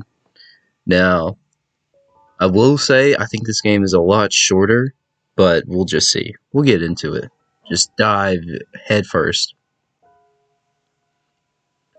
What is your character's name? Old Reliable. Your character's name will be you. How would you like your character to appear? Ooh, male or female? We'll do male. Yo, that's me! Wait, why does it sound like Night of the Consumers? Where the boxes, where the boxes, where the boxes. I gotta stop. Oh, I look like Nakoto Naegi. Yeah. You? That's me. I look like a soy boy.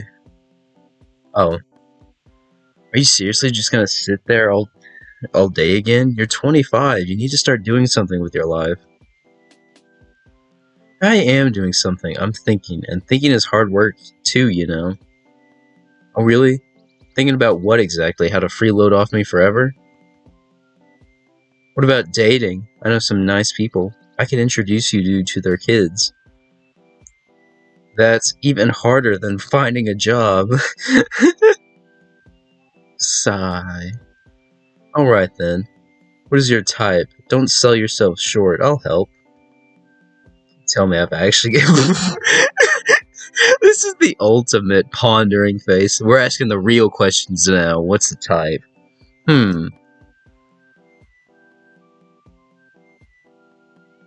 Bruh, you into something, alright. I don't know how you explain this one to Mom, do you? How do you explain to your mother that you're into various creatures that are all fictional? I don't have one. Yeah, that's probably the smartest answer, given our options here. I know exactly what you're thinking. I'm your mom, after all. She's on to us. That's it. Don't come back until you have enough money to pay rent. What? My man's just making that emoji face. You're serious? Wow. Bang. Wow, so we just got kicked out. Sigh. What do I do now? Brochure. Job opportunity. Assistant at village grocery store. Position. Assistant. Perks. Free combination, a friendly team, and a peaceful village life. Apply now. Apply at villagegrocery.com. Start fresh, live free, and join our community. Wait, assistant at village grocery store? Free accommodation? Huh, this sounds easy enough. Alright, let's give this a shot. I'm applying. Some days later. A dimly lit room bathed in the pale, flickering glow of a TV screen. The muffled static hum of the TV is the first sound you hear.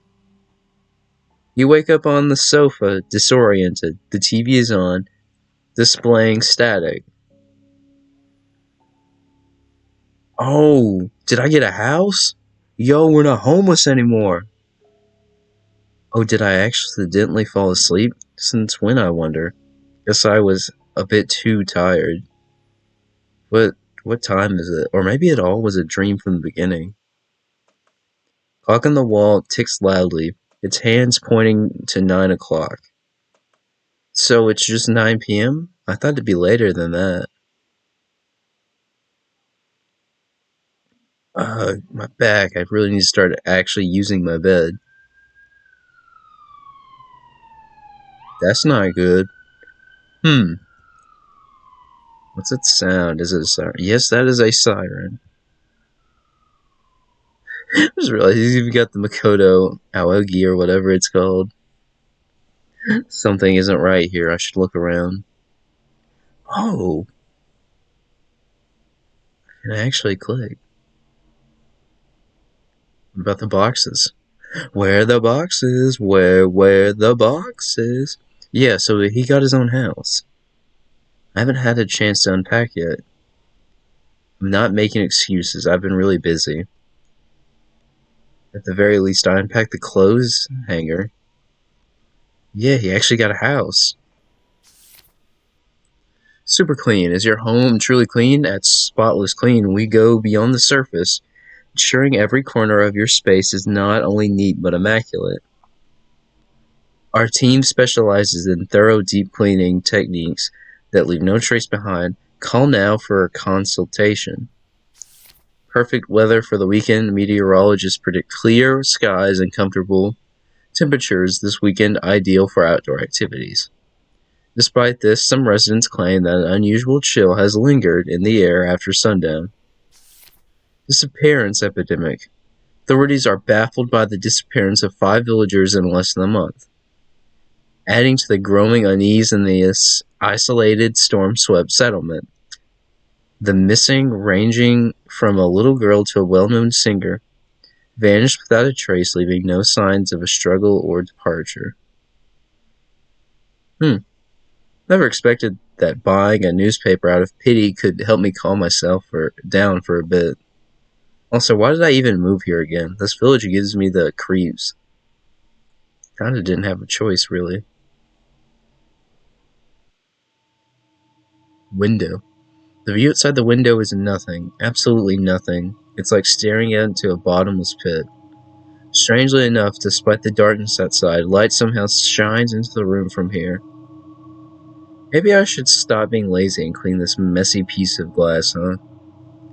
Even though I doubt that it's related to whatever is causing this phenomenon. It's just too weird. You decide to lock the window just in case. Why wasn't it already locked? That's not concerning in the slightest. An entrance. It's so loud outside. What just happened? Alright. SFR, Supernatural Force Registry. What the? Did I leave the TV on? I don't remember falling asleep with it running. This is not a test. An anomaly has been detected in your area. Remain indoors and lock all entrances. Under no circumstances should you open your door. Even if someone you know appears to be outside, do not respond to knocks, voices, or cries for help. We are working to contain the situation. Stay calm, keep all lights off, and avoid looking outside.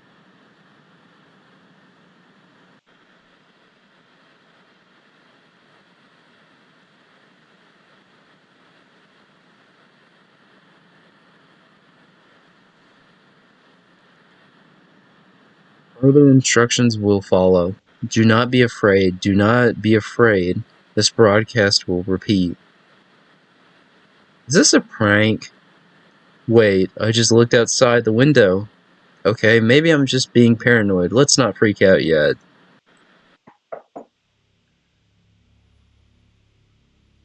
Is that my door? Yeah, that's my actual face when I heard that knock. That 1,000-yard stare. I just finished my line. Couldn't you wait a bit? Hello? I know you're in there.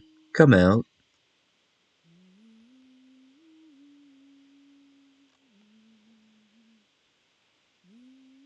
Just realized you can hear humming. Dude, that would actually freak me out. You can hear it. It's like soft humming. Something isn't right here. What should I do? Oh! Who are you? Why did you come here? Go lock the door. Remain silent. Let's throw a little bit of caution into the wind. Who are you? Why did you come here? It's me, your neighbor. It's me, your neighbor. Hello, I'm your friendly neighbor. I still don't know who you are. Silence. I'm gonna be real. I don't know who you are.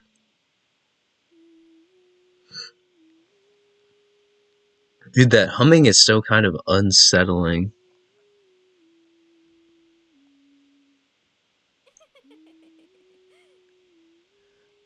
Giggles softly. Oh, don't be scared. So scared. As I said, I'm just your neighbor. You really don't remember me? That hurts you now. I just wanted to be your friend. Her voice turning gentle and coaxing. It's so cold out here. Won't you let me in just for a minute? What should I do? I know not opening the door is the most logical option. But you just have to hear her voice. Why not? Goodness gracious, she is tall. What is this? Smile. Yeah, she's definitely an NTR. God, she is massive.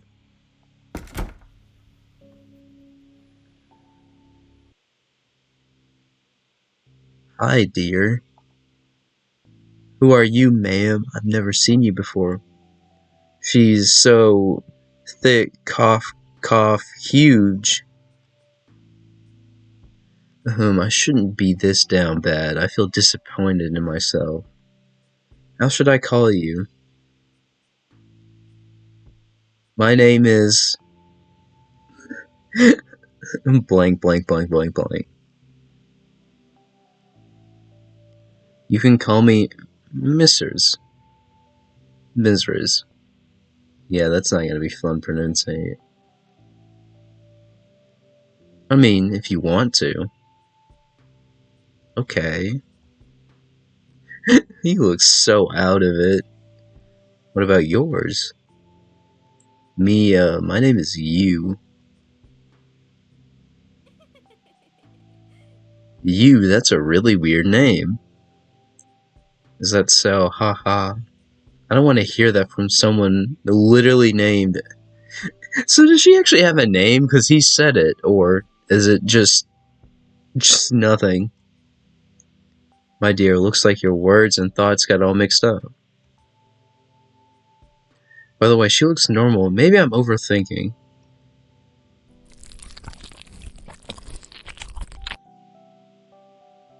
That sound effect, coupled with the imagery, was so unexpected. And I've seen this already. No, I'm definitely not overthinking. So she's an entity? Ugh, now I really have to lie.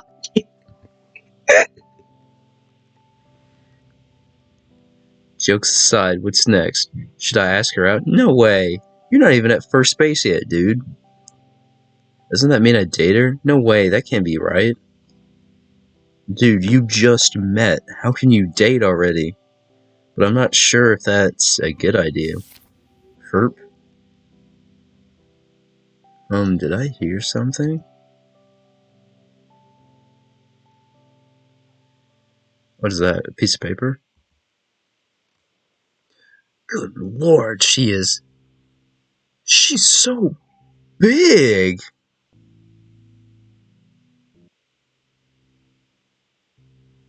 What's this? An interest meter. Do I have to fill it up to make her like me or something? What's that paper? Not sure myself. Let's ignore it. You're much more important than this. Yo, I see what he's doing there. Yo. Sly, you sly dog. She looks happy. She likes compliments, doesn't she? Ooh, it went up. Pierce, who sent it. Do you have any names in mind? What should I say? I also feel like I've said something similar to this before. Oh, do we have to not make her mad? How about my friend?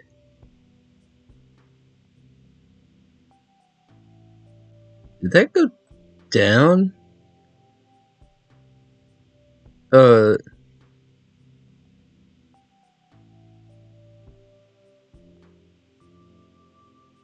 John sent it to me. I haven't seen him for a really long time. He's my best friend. I don't actually have a friend with this name, but whatever. She seems unbothered. I guess I can relieve her now. Let's forget about that, shall we? I wonder if there's a right option. I don't remember, actually. You should get yourself familiar with this place first. Sure. An hour later. I think I've gotten familiar enough with this place. But what should we do then? Okay, now it's time for the hardest part. I should look around first. Why? Did anything change?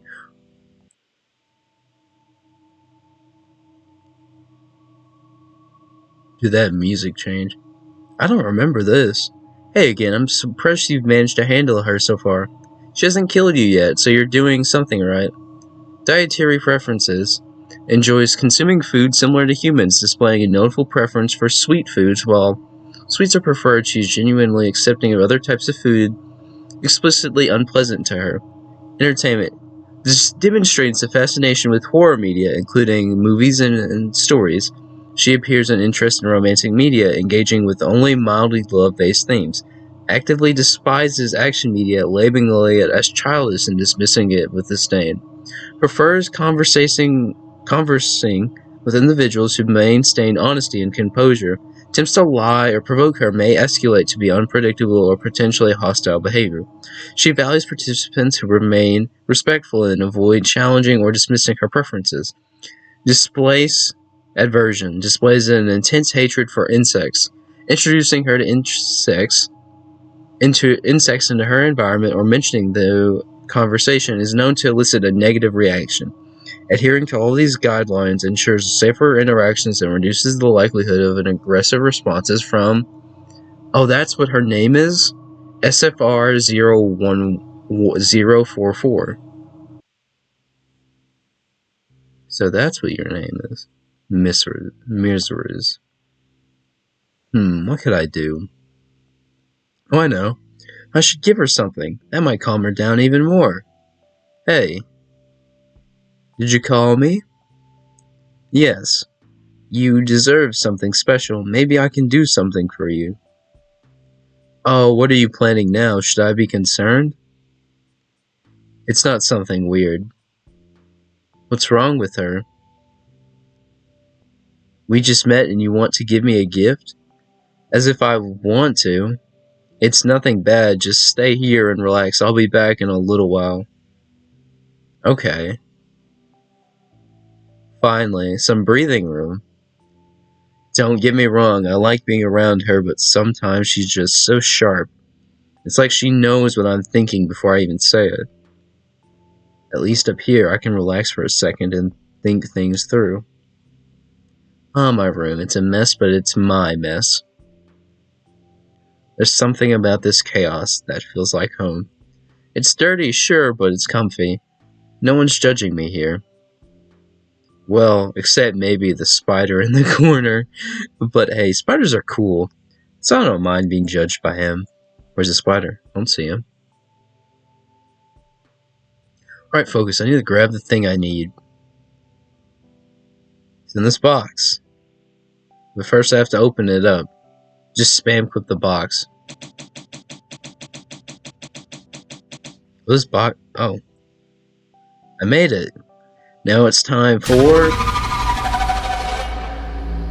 Oh, that was a poor jump scare. It wasn't a bad one, but I think that was supposed to be funny. Aw, darn it. What's wrong? Oh, nothing. I just tripped over my bed. Hope she doesn't mind about that. Yeah, you just suffered a serious oral loss for that one, pal.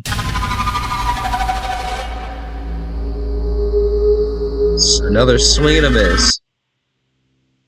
Another swing and a miss. Funny jump scare nonetheless. Again? Where did it even come from? Do you need some help? No, it's nothing. Hey. Now it's actually time for the gift side. They better not give me another cockroach jump scare. Ta-da! A shark. Space Shork. I bought him a while ago and he's my most favorite doll. The time has come to say goodbye, my dear child. I hope she likes him too. You received a doll. One each. What's that? Oh, is this for me? Yeah, I thought you might like him. He's so cute, thank you. You used a doll. One each. Phew, she likes it. Mission accomplished. But wait, did I hear you scream earlier? Nope, definitely not. Must have been the wind. The wind, huh? I don't think she liked that one. It's actually a cockroach. Oh, wait, she doesn't like bugs. Maybe I shouldn't say that. Wait, her interest meter went up. Okay, we'll just say it's nothing. Yeah, she doesn't like bugs. I forgot that. So yeah, we'll just mention nothing. She doesn't seem convinced, but at least she's not pressing further. Oh, I didn't realize it was that big. Is that her? Is that her? An hour later. I didn't realize that was her. The third paper. Oh, I missed the first paper. If she's still calm, you're doing great. If not, you've got a problem. Her behavior gets more erratic as it goes on. She starts to seem irritated or offer something sweet, like honey toast or a specific movie, though she loves those. If she dislikes you, it's game over. Midnight is coming. I hope you can survive I hope you survive until then. You're still alive, right? Movie, huh? Maybe like the TV. You want to watch a movie? If you want to. You can pick any movies. This is clearly a trap. I have to pick the one she likes, but which could it be? We should watch the Halloween. Wait. Do any of these make the interest bar go up? No, we'll just go with the Halloween. Hey, she liked that! This sprite actually looks really kind of cool. Oh my, are you trying to scare me? Cute. Let's watch it then. Right. Please be patient. I hope this suits our preference. Now I only have to deal with the TV power before we can watch the movie together. What do you mean?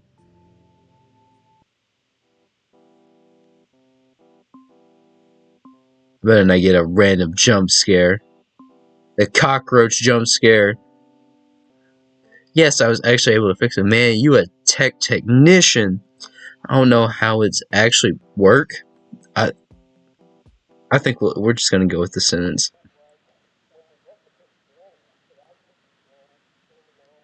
Why does she look so sophisticated? An hour later. Oh, now this is interesting. Humans can be so clever sometimes, though I figured out the ending long before they did. What is she? Is she like a bug or something? What's with this, like, tongue? Also, it's delightful how humans react to fear, isn't it? I like it. Haha, I'm glad to hear that. Oh, the fourth paper. Midnight has passed, and if you've made it this far, you have one last chance to get rid of her. Tell her your parents are waiting. She may hesitate, but it's her only way to leave. It may sound ridiculous, but trust me, you've done extensive research, and this approach is most likely to work. If you fail, there's nothing you can do. Good luck. We're counting on you. So I gotta get rid of her? It's midnight now. Oh. Hey, Mrs. It's already past midnight. Sigh, when will she leave my house? Whatever. I wonder if I try to go through the door. It's quiet now. I don't think I can quite run away from her, though. What about the window? There's still nothing outside. Is it darker? I'm not sure if it's darker. What about the newspaper? Not gonna help me this time. Huh? TV, maybe? Think she's done watching TV. What does she want, then? She just wanted to talk. How can I help you? I want to talk with you more. Oh, really? What should we talk about, then? Oh!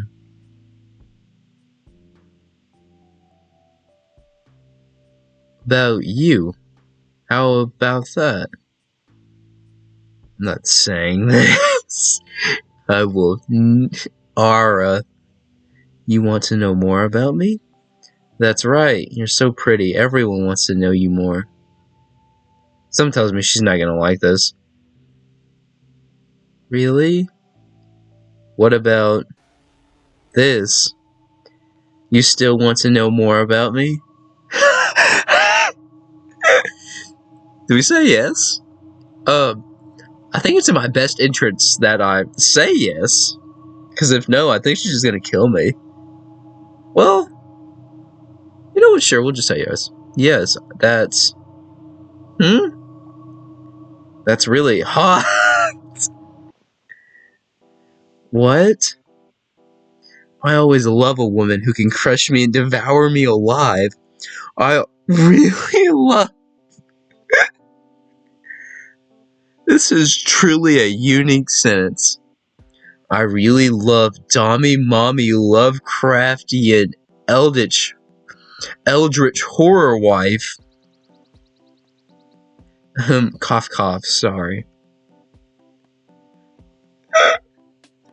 What is this sentence? Cough cough for you. I will tell you a bit more about myself then. You can ask me about anything. Sure.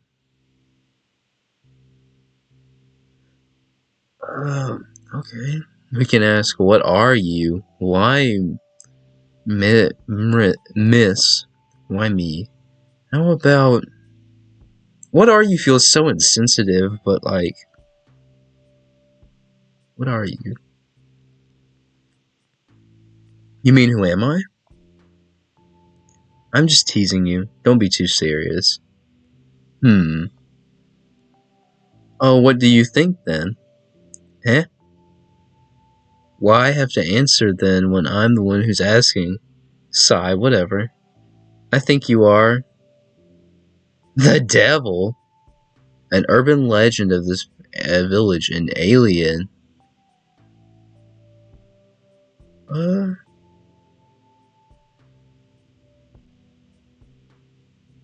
You know what? I don't know. What do you mean? Okay, never mind. She really doesn't like that. How about an urban legend that defined nothing? How about some sort of alien? That's a really fun theory. So it's wrong, right? It's actually pretty close. Good job. Oh, she is an alien? Alright, because she's an entity. I knew it. I'm an entity. At least that's the closest concept humans can comprehend. I was born when the first life occurred here on Earth. I am shaped purely by the desires of organisms. Aspiration, hunger, thirst, impulse. I see what you mean. Pause. And lust. Cough.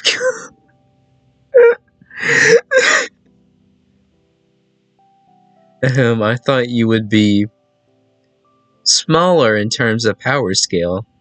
I'm not sure if you get what I mean. I don't get what you mean either. I understand, and you're actually correct. This is just a manifestation of me. This one, too. So you're not actually here? That's not entirely true. It's more like a strand of my hair is here. Uh-huh. Hey, I'm diligently explaining this to you. I'm sorry. I'm messing with you. She's more childish than I thought. Since this is just a manifestation. Yeah, I can do this. Is she like cracking her neck?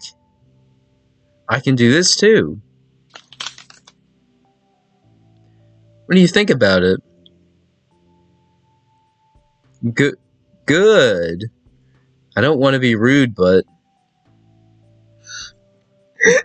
that brother's starving. She's hot. That brother is starving. Why, miss? Hey, miss.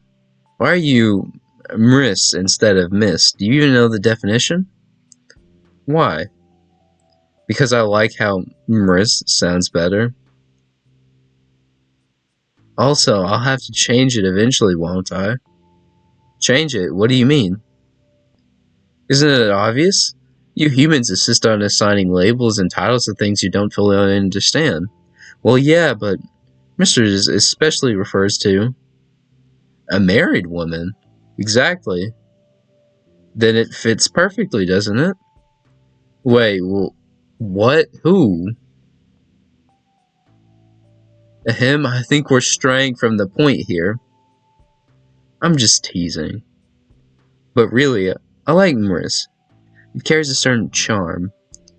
Why does everything sound so ominous when she says it? Oh, because she's an entity, but why me? Why not you? Seriously? Out of everyone, why me? I mean, out of everyone else, surely there have been better options. Better? Oh, don't sell yourself short. You're special, you. If I'm honest, it was just chance. Chance, that's it? Well, at first, but now I'm intrigued. You're different, and that makes this fun. Fun? That's not terrifying at all. Relax.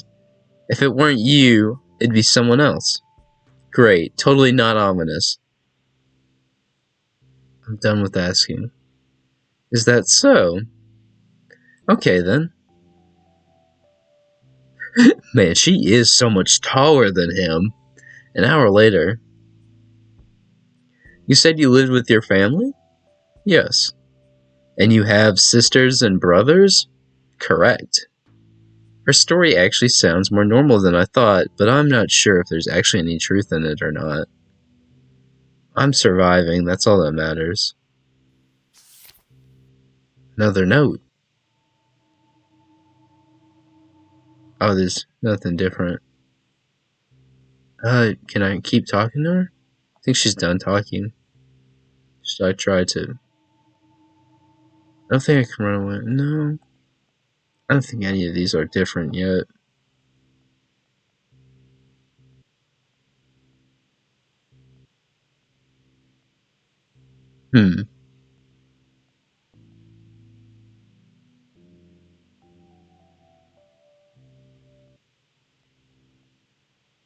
That's weird. What could it be? Oh. Oh. Midnight. Parents waiting. Got this. This is my last chance. They better not be lying about this working.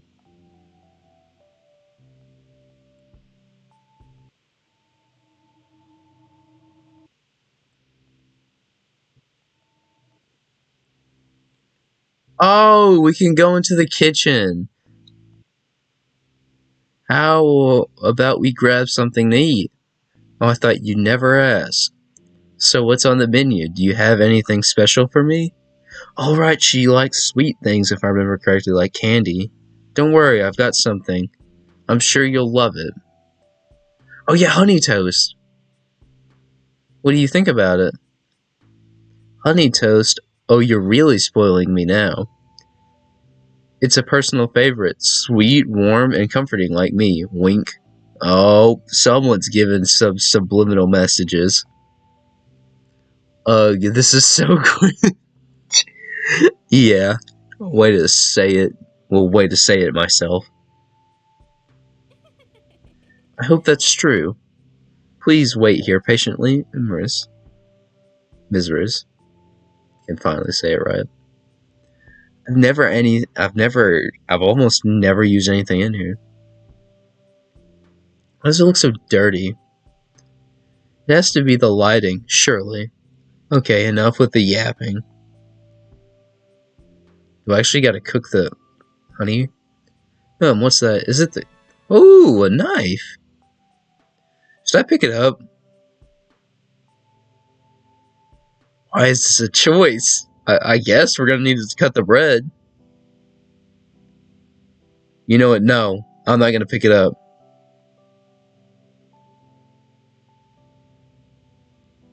Yeah, I was about to say, no, I'm not picking this up. Why would I pick it up?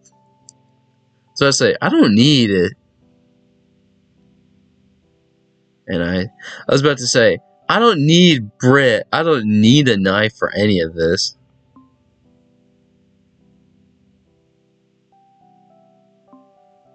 So to say, if I don't need it, I'm not grabbing it. She's gonna kill me if I have it. 15 minutes later. Did you finish it? Of course. Here you are. That actually does look kind of good. Of course, here you are. Thanks. That looks so weird. Why is her tongue coiling around the spoon? So what do you think? It was my first attempt, but I think I nailed it.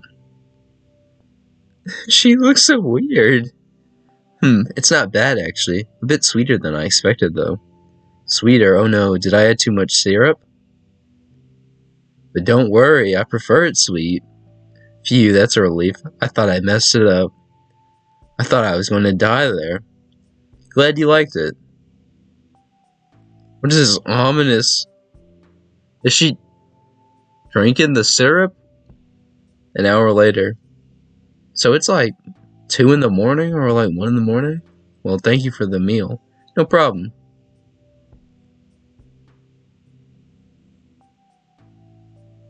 What could she want now? It's midnight. It's midnight already. Oh, she wants to talk. Oh, never mind. Nothing left in it. Oh, yeah, she didn't want to talk. Well. Had my fair share of fun, but you're something else. Wait, what does that mean? You've made me laugh more than anyone in forever. I can't let you go now. You're coming with me. I don't know if I want to, lady. Wait, what are you talking about? What is it with this POV? Don't worry, darling, you'll enjoy this. Trust me. Quit cackling like that. The next morning, no one can find you. Your home is empty, and no one knows where you've gone. Some swear they hear faint laughter echoing in the distance. Ending 6 of 10 missing. Hint. You've almost got the best ending. Congrats. However, you have to do more than this to get it. You have to pick up all the choice perfectly.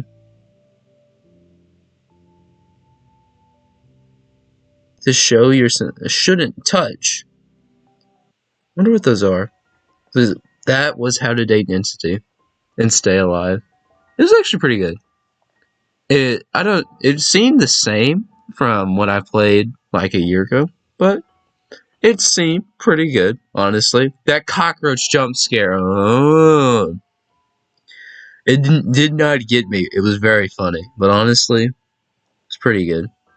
I didn't remember this being an ending, and maybe I got a really bad. So I didn't get the perfect ending, but yeah. Okay, moving on to the next game. Okay, once again, really good game. I don't know why I was once again so fixated with the jump scares. Maybe that's just a me thing. I don't really rank jump scares by anything. I think this one was more funny than anything. I really enjoyed this game. It was some of the things that you had to do were confusing, but I do chop that up to me being very just me and confused in any situation and what to do. But overall, it was a really fun experience. And although it wasn't as different as the experience that I had with it a couple of, well, almost half a year ago at this point, I still enjoyed it and enjoyed this sort of new, fresh playthrough that I had played in like a couple months. So, we've been through a lot. Let's end it on a banger.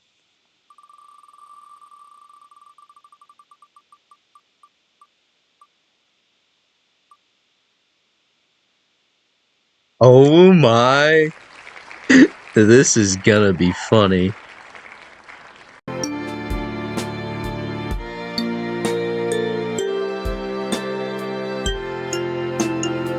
What's up, guys? So we are here with the final game. It has been a long ride, and well, let's go out with a bang. This is the amazing dating simulator. Now, this is obviously based off the Digital Circus, so I should understand some of the references from this, hopefully. But without any further ado, let's jump right in.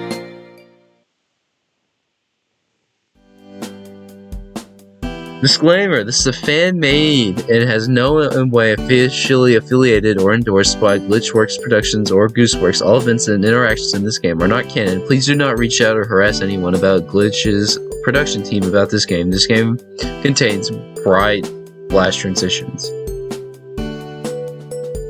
Yo, it's Kane! Welcome to the amazing digital dating simulator.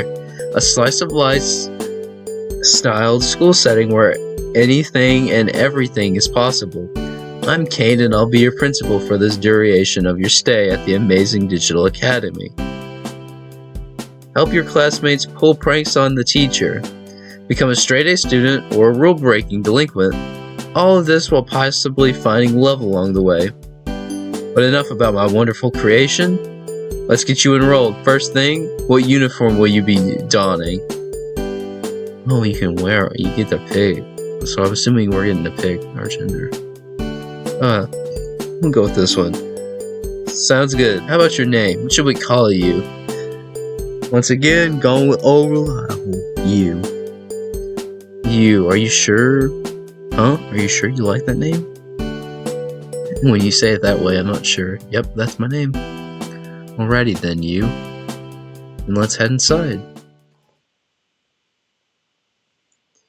Hi, my name is Yu. I'm a transfer student to the amazing Digital Academy. My parents moved to the countryside after a vague, tragic event that changed the course of our lives. After I said goodbye to all my old friends, my parents packed up my transcripts, got my transcripts, and packed up the car. Today's my first day at this new school. Oh, is that the clock for day-night? I glanced down at my class schedule. This should be English 101 with Mr. Kinger, so where's the teacher?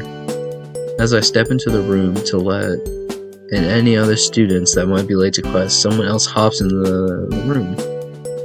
The figure looks like a tall white piece from a gaming set.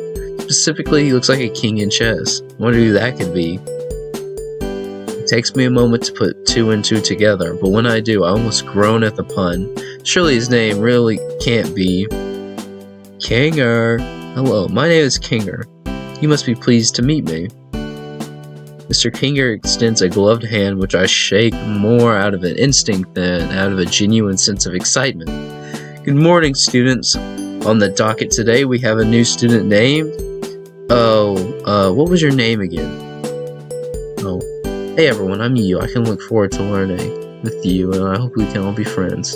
Don't mess with me and we'll be good. I'm you and I'm always down for a good time. I'm always down for a good time. Rightio. Go on and take any open seat. Most of our students don't bite. Most? Half of them don't have teeth, do they? Teeth? One of the other students, a purple rabbit, seems...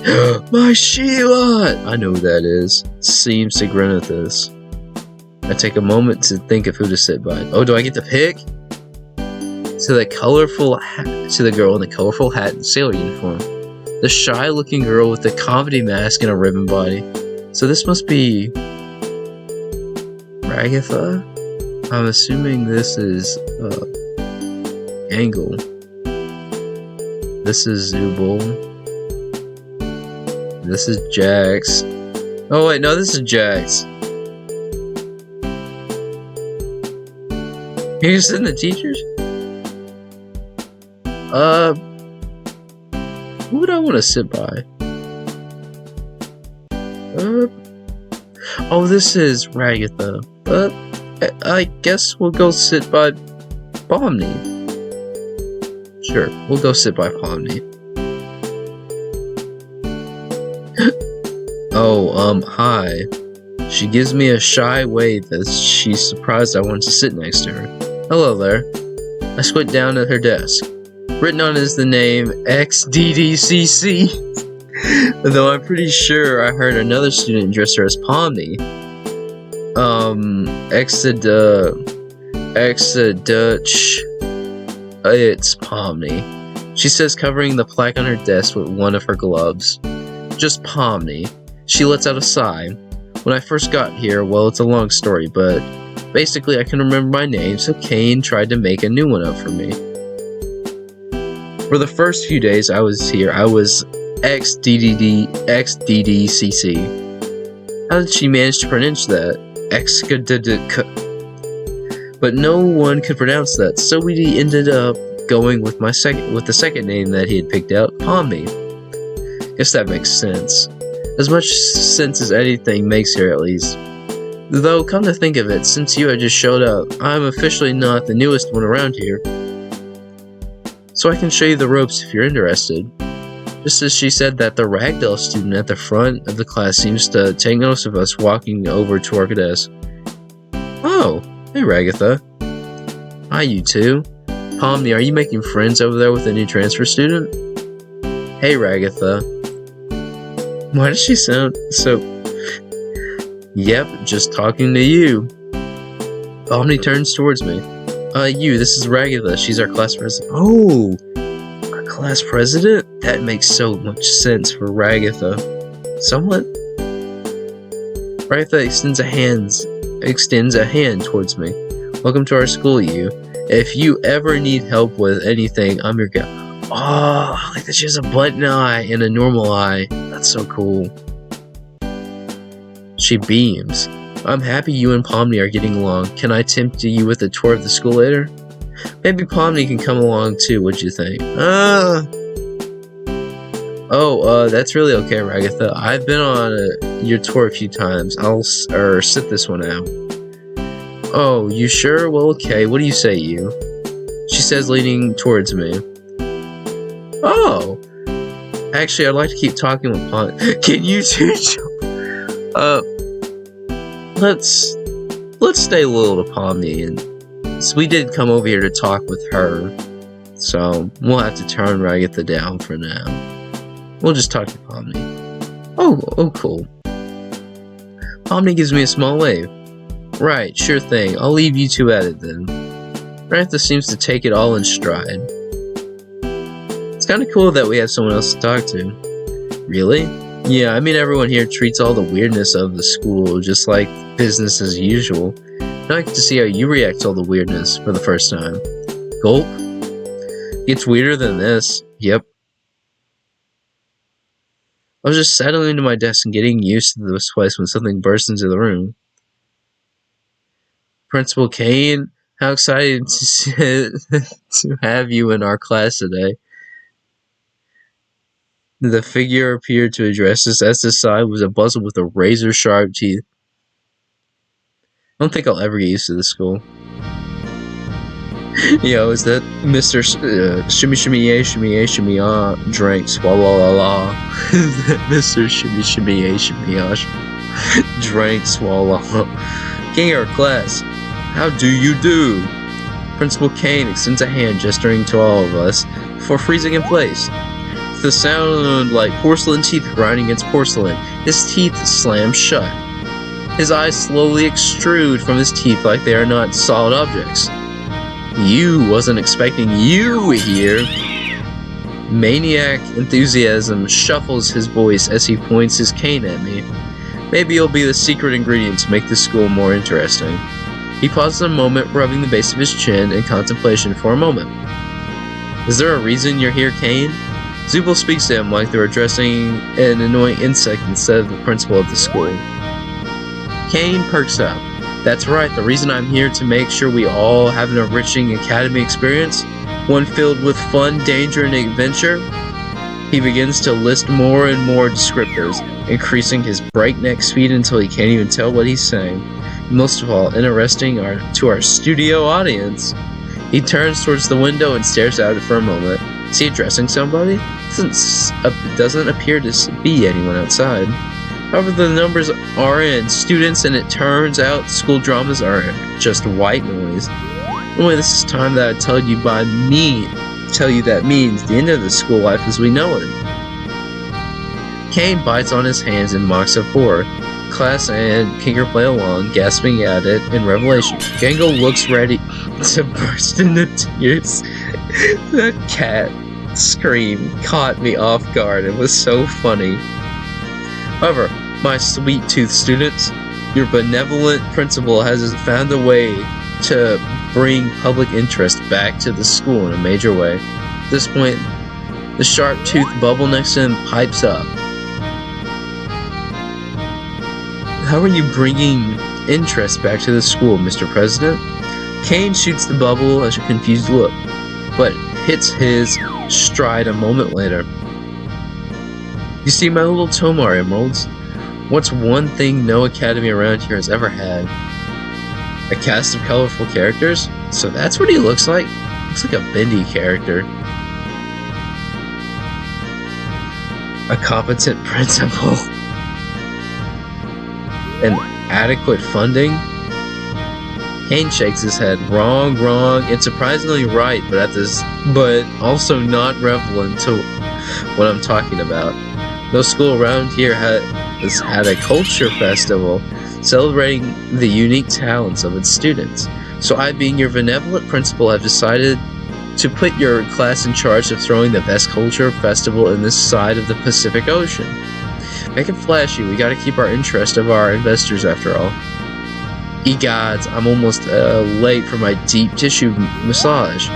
Alright, Kinger, I'll leave you to the list of everyone's responsibilities. You all have 5 days, break a leg or two.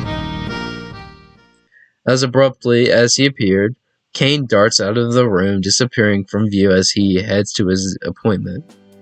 Alright, class, let's see what roles Kane assigned to each of you for the Culture Festival. Kinger lists a paper from his desk and begins to read aloud.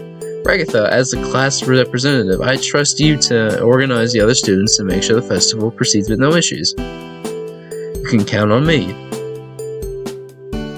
Zubul and Gangle, you two will work on art to promote the festival.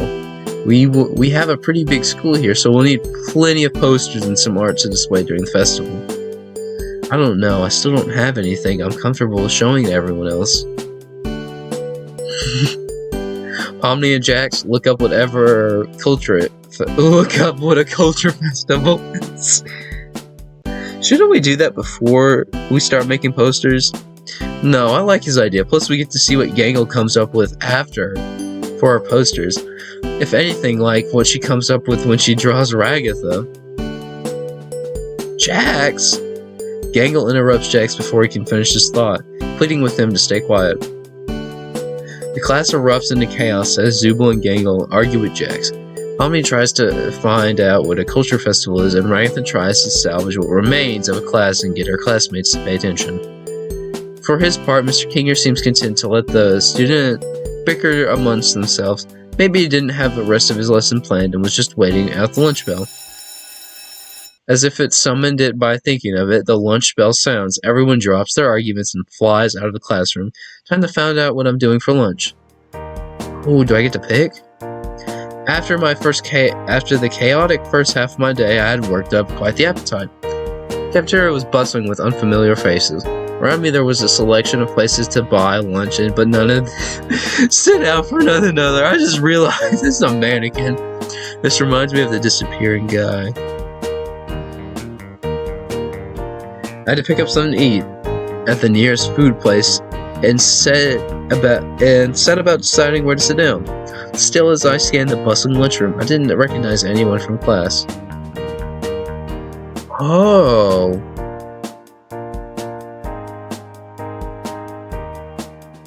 Let's go to the library. Jax and Pomni? This would be like an S-tier group. I walk into the library with my tray in hand. I peer through rows of dusty, cluttered shelves, and I see Jax and Pomni by the tables in the middle of the library. Even from here, I can tell Jax is up to trouble, and he's tapping his foot impatiently and pacing back and forth. I can barely make out Pomni craning her neck to peer up into the tall bunny's yellow eyes. As I gingerly maneuver between the shelves, trying to avoid spilling the creamed corn casserole I brought from the cafeteria, I can make out some words. Ugh, why are you eating creamed corn casserole? Nasty. Going to with Kinger asked us to. Can't hear Jax's response, but I don't have to, as he mimics Pomni's mannerisms, tilting his head from side to side. As I get closer, I can hear her trying to reason with the stubborn rabbit. We should at least try to do what he said. I don't want to be the only one who didn't do anything to help. Against my better judgment, I creep closer, tripping over a step stool, and I manage to creep into earshot. Why, this whole thing is pointless, and no one will even notice if we bail, trust me. Jax crosses his arms, leaning back and letting out an annoyed sigh. As he leans back, he catches sight of me. Oop! Hey, new kid! He calls out to me. What do you think? We should just ditch this dumb culture fair thing, shouldn't we, right? Their name is you, Jax. Second off, they were in the class with the rest of us. I bet they want to stay on Kane's good side as much as the rest of us. I bet they'd rather do something full-on, like pulling an epic prank. Pomni gives me a meaningful look. Jax shoots me at him. Oh, don't make me choose between them. This is my favorite character, my second favorite character. I feel like I should choose. No! Dude, this is my favorite and second favorite character. Are you kidding me? Oh no. Do I? Like, I feel like Pomni's makes more sense. Even though I like Jax a lot more. I feel like Pomni's makes so much more sense. I'm sorry, Mr. Rabbit. What's with the rabbits in this video? Jax scowls for a moment, but he recovers quickly. Whatever, see you losers later. You know, I still have a lot of gum to chew. Maybe I'll find another book about culture festivals and stick all the pages together. Jax gives a mischievous grin before strolling out of the library. I hope he wasn't. That sucks. Like, he's my favorite character, but it's so unhelpful. I'd rather actually kind of help out with the festival if all possible. Ignore him, he probably isn't going to do that. Yeah, that's very true. There's an awkward pause as neither of us seem to know what to say before Pomni breaks it for us. So it looks like it's up to us new kids to find out what the culture fair is about. I nod. How hard could it be to find a book about a culture festival?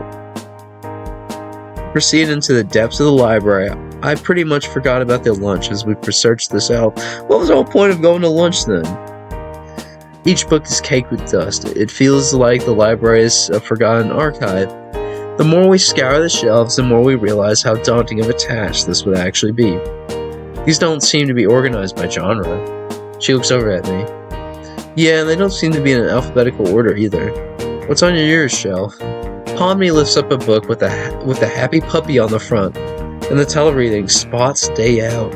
This was between a book of dessert recipes and a calculus text.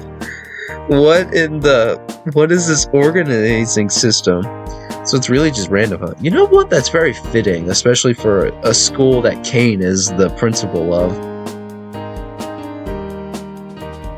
Oh god, this could take all day. Pomni seems to deflate at this prospect. Hey, there's two of us. That's double the search power. We'll take it one shelf at a time. We got this. Y'all are gonna be here all day. I do my best to reassure her. She looks a bit skeptically before nodding. You're right. We can do this. We both get back to the search, carefully inspecting the spines of every book on the shelves. Eventually, we split into different parts of the library, trying to maximize our progress. A little help. Pomni seems to have found a book she wants, but she seems short craft. I'm coming, Pomni. I stride between the bookshelves, coming up to her side. She points at a book on a higher shelves. I reach for it, but to no luck. It's much higher for me as well. Did you want me to lift you, or? Pomni goes flush at the idea. Oh no, that's okay. It's alright, I promise. I'm stronger than I look. I won't drop you. I flex my bicep jokingly, flashing a big grin at the jester girl. Pomni chokes at an awkward laugh. It's not that, it's just I prefer if you didn't. She smiles at me timidly as she clutches her arm. It seems Pomni doesn't want to be touched. Honestly, that's relatable. I realize I was pushing a boundary and suddenly backtrack, not meaning to make her uncomfortable. Come on, man, what's up with... well, me. Okay, no worries. There has to be a step stool around here or something. We were tripping on a step stool by some shelves when I entered the library. That is true, we did almost fall. Oh, here. I dip out quickly to grab the step stool and return with it. Ta-da! I set up the step stool on the ground for her. She climbs it to the top shelf. However, she still has a bit to reach. She plucks the book off the shelf. Got it. Hey, pretty reliable, you. Don't get used to it. You know what? I'm just happy to help a friend. Pomni blinks at me. Friend? Yeah, we're friends. We hung out for like 2 hours. Yeah, we're best friends now. Suddenly felt my stomach sink. I didn't say that too soon, did I? Yeah, you kinda did. It's literally the first day that we met, and probably like only 3 hours that we've known each other. Pomni gives me a bright smile. You're sweet, you. We search well beyond the bell signaling lunch until the bell that signals that classes are over to today. Time seemed to fly by with Pomni. Ah, well, guess it's time to grab my things. Walk to my locker, entering the combination as I put my books away and get ready to head out for the day. My mind drifts to the day's events. I wonder if someone will ask me to walk back with them. Oh, yep, there's the jester. As I gather my things, a familiar jester walks up to me. Hey, you about to head back? That's right. If you want somebody to walk with, I'm free. She offers me a shy smile. Sure, sounds good. Great. She pauses to redo her perspective. I mean, that's cool, I guess. Ah, she's trying to act cool. She's trying to hide it, but I think she had more fun than she expected. I did too, so I'm happy for her company on the way back. So how was your first day at school? It was pretty crazy, you know. As far as first days go, time to get home and get some shut-eye. Pomni gives me a confused look. Home?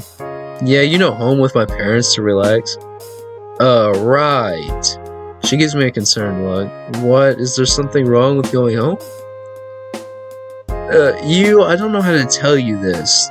So, she begins to fidget with her hands. Is she about to confess to me? No way. Oh.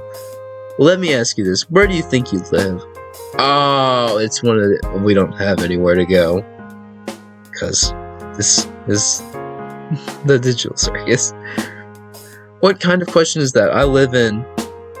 I trail off, my mouth going dry, my thoughts racing. Where do I live? What's happening? Am I going insane? My mind reels as it tries to process information.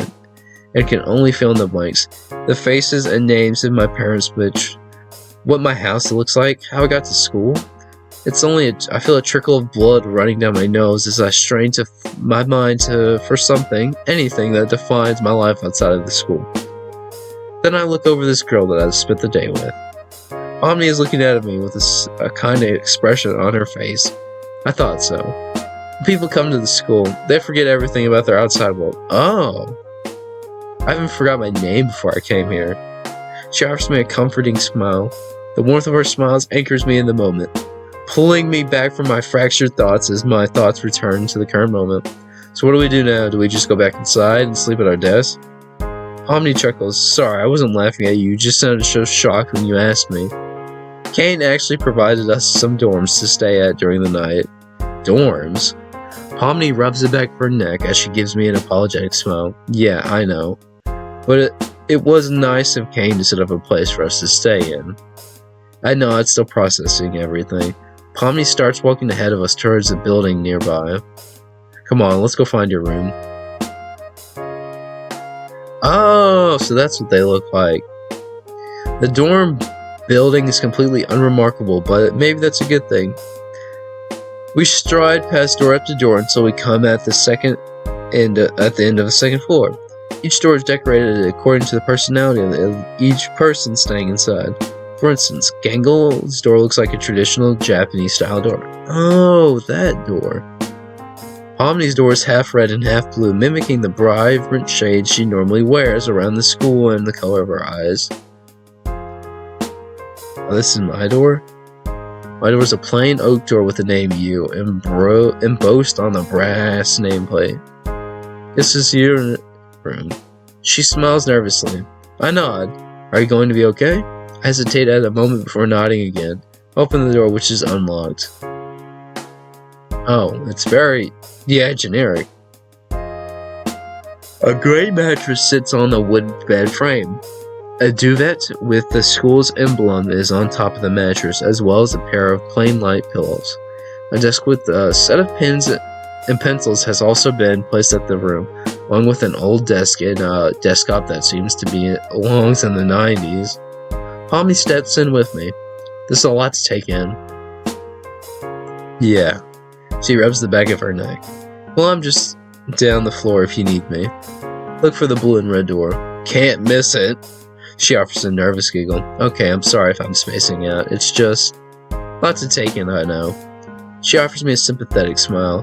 But honestly, once you get used to it, it can be sort of nice. You don't have to worry about being late for school. I can't blame her for trying to find the optimism in a situation like this, especially when it feels like we don't have any way to resist the will of our Principal Kane. As Pomni quietly leaves me to my thoughts, my mind begins to wander again. Who's Kane? What is Kane? And why can't anyone remember their lives before they came to this school? Steps on my bed, the world spins as I stare up at the fluorescent light that illuminates my room. Hope to get answers to my questions sometime soon. My thoughts also drift upon me. The time we spent together today. Her walking me to the dorms and explaining everything to me. I'm lucky to have someone like Pomni around. That is the one thing I'm sure of. Doesn't take long for me to drift to sleep.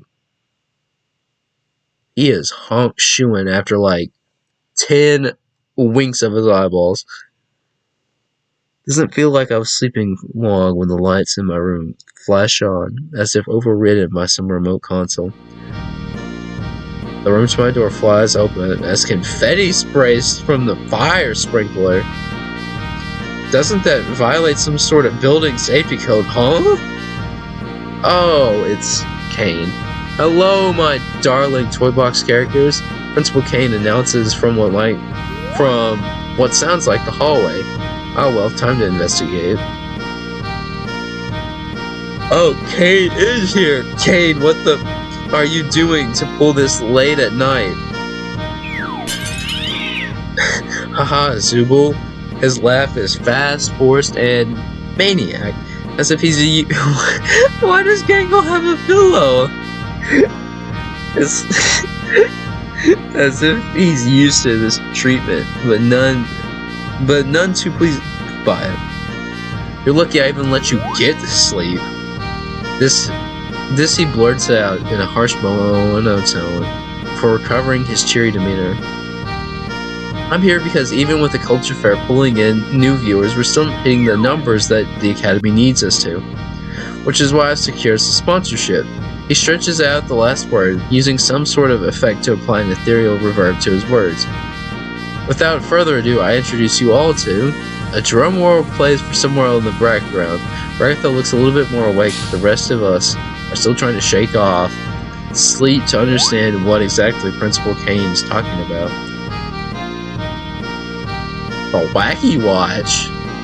What in the... You see, vendors for Wacky Watch have been having trouble finding a good audience for their product. But now we have the perfect setting. Teen drama. But we're adults. I'm actually. Now, Gangle. I know this is a lot to take in, which is why I've already taken the liberty of affixing a Wacky Watch to each of your wrists. That was quick. This was glanced down. To my shock, the watch is already on my wrist. How did it get there? What the? And don't try removing them either. They've been affixed to your wrist in a very special adhesive. And if you do remove them, let's just say they'll be taking a little piece of you with them. Well, shouldn't Gangle be fine? Their arms can come off. I guess. Not Gangle, Zooble. Zooble's arms can detach, so shouldn't they be fine? I can hear Gangle beginning to whine as the panic sets in.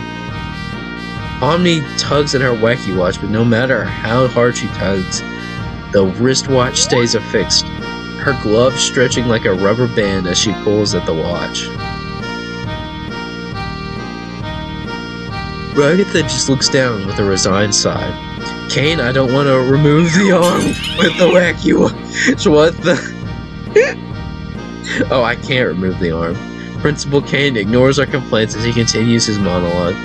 You see, my turtle doves? In order to secure the funding, you need to make it to Day 5 and the Culture Fair. I need you wearing the Wacky Watch at all times. Luckily, I secured a deal where I won't need all of you to do ad reads, but it is paramount importance that none of you insult or try to disable your Wacky Watches. Good luck with school life. Can't wait to see what you do with the Culture Fair. Bye. He stretches out the last syllable as his body folds on itself an infinite number of times, disappearing from sight. Wait, so I just realized something. So this is Zooble's door. This is Zooble. This is Zooble's door. This is Gangle's. This is Pomni's. I'm assuming this is Jax's door. This is our door. So is this Kinger's door? I'm assuming this is Jax's door. And well, I know it isn't ideal, but at least we can talk with each other now. Should make communicating about the Culture Fair easier. With the sound of breaking glass, Gangle's comedy mask shatters and falls from her face. Tears well up in her eyes. Her masks are made out of glass? I didn't know that. I thought they were like plaster. I don't want a Wacky Watch. Seeing the situation unfold before Pomni pipes up. Well, I think it could be useful. Look at Gangle. There's even a picture chat function where you can send people things you draw. Pomni goes over to Gangle, lifting her wrist and pointing out the picture chat feature. This is kinda nice. Gangle sniffles. Yeah, that's the right spirit, Pomni. Now let's all get some sleep before we start classes again tomorrow. Everyone's door closes. I hear a muffled shout from Jax's door. What the heck? Why is there a Wacky Watch stuck to my arm? I decided to hide in my room before Jax looks for someone to take his frustration off. I flicked my dorm light off as I closed my door. I checked my Wacky Watch. I got a text from Excaduk, which is Pomni. Oh, this is cool. Hey you, just wanted to send you this text because I knew you're new here. Also, sorry about Kane. He's really weird. Is everything here's really weird. Before she fires off her text, she fixes her name in the texting app. Oops, Kane forgot to update my name here too. This thing has emojis. Is that a Samsung emoji? This must mean that somehow this thing gets Samsung emojis. You know what? I knew Samsung would get here eventually. Anyways, I wanted to thank you for sticking with me today and for helping me out in the library. I know this place is weird, but maybe if us new kids stick together, we can still have a good time. These emojis are so funny. Yeah, honestly, sometimes I feel like you're the only one who gets me. This is the most edgy answer I've ever heard. Maybe because we're both new kids. But I really appreciate you hanging out with me today. I'm still getting used to the things, though. Well, I'm not going anywhere anytime soon. So if we keep sticking together, maybe you can feel like a member of class too. Yeah, I'd like that too. Good night, study partner. Good night, Pomni. My room may be empty, but I don't feel as alone anymore thanks to Pomni's text. I'm really lucky to have a friend like Pomni. Even if we didn't make any headway about finding out what the culture fair is, I'm excited to spend tomorrow at the library with her. My excitement for tomorrow keeps me warm and helps me drift away into a peaceful slumber as my mind wanders to what tomorrow might hold. Day 1 complete. I know this is a little bit abrupt, especially because we are playing 3 random visual novels, which is the whole game. But I wanted to kind of chop this here, since we had gone about an hour of the game. Now, I know this isn't a bit fair because it's the only game that we didn't finish, but I can always come back to this game and make a whole video out of it if that's what you guys really want. So honestly, I was really enjoying this so far. I thought this was really fun and a really funny interpretation of the digital circus. Was a little bit upset that I didn't get to hang out with Jax, but that was my own fault because I didn't pick him. Because I really just thought that nothing that he was doing was important. But honestly, for what I played so far, it was really fun. And honestly, I may just make a whole video about it on my own. But that is the final horror game. I thank you very much for sitting through this video. And it has taken me almost 2 days to finish and is a total of 3 hours. And I appreciate you sitting through this and watching this. Thank you so much. And if you would like, obviously do all those things below. Don't even have to say it. You guys know what to do. But that will be it. Thank you for watching.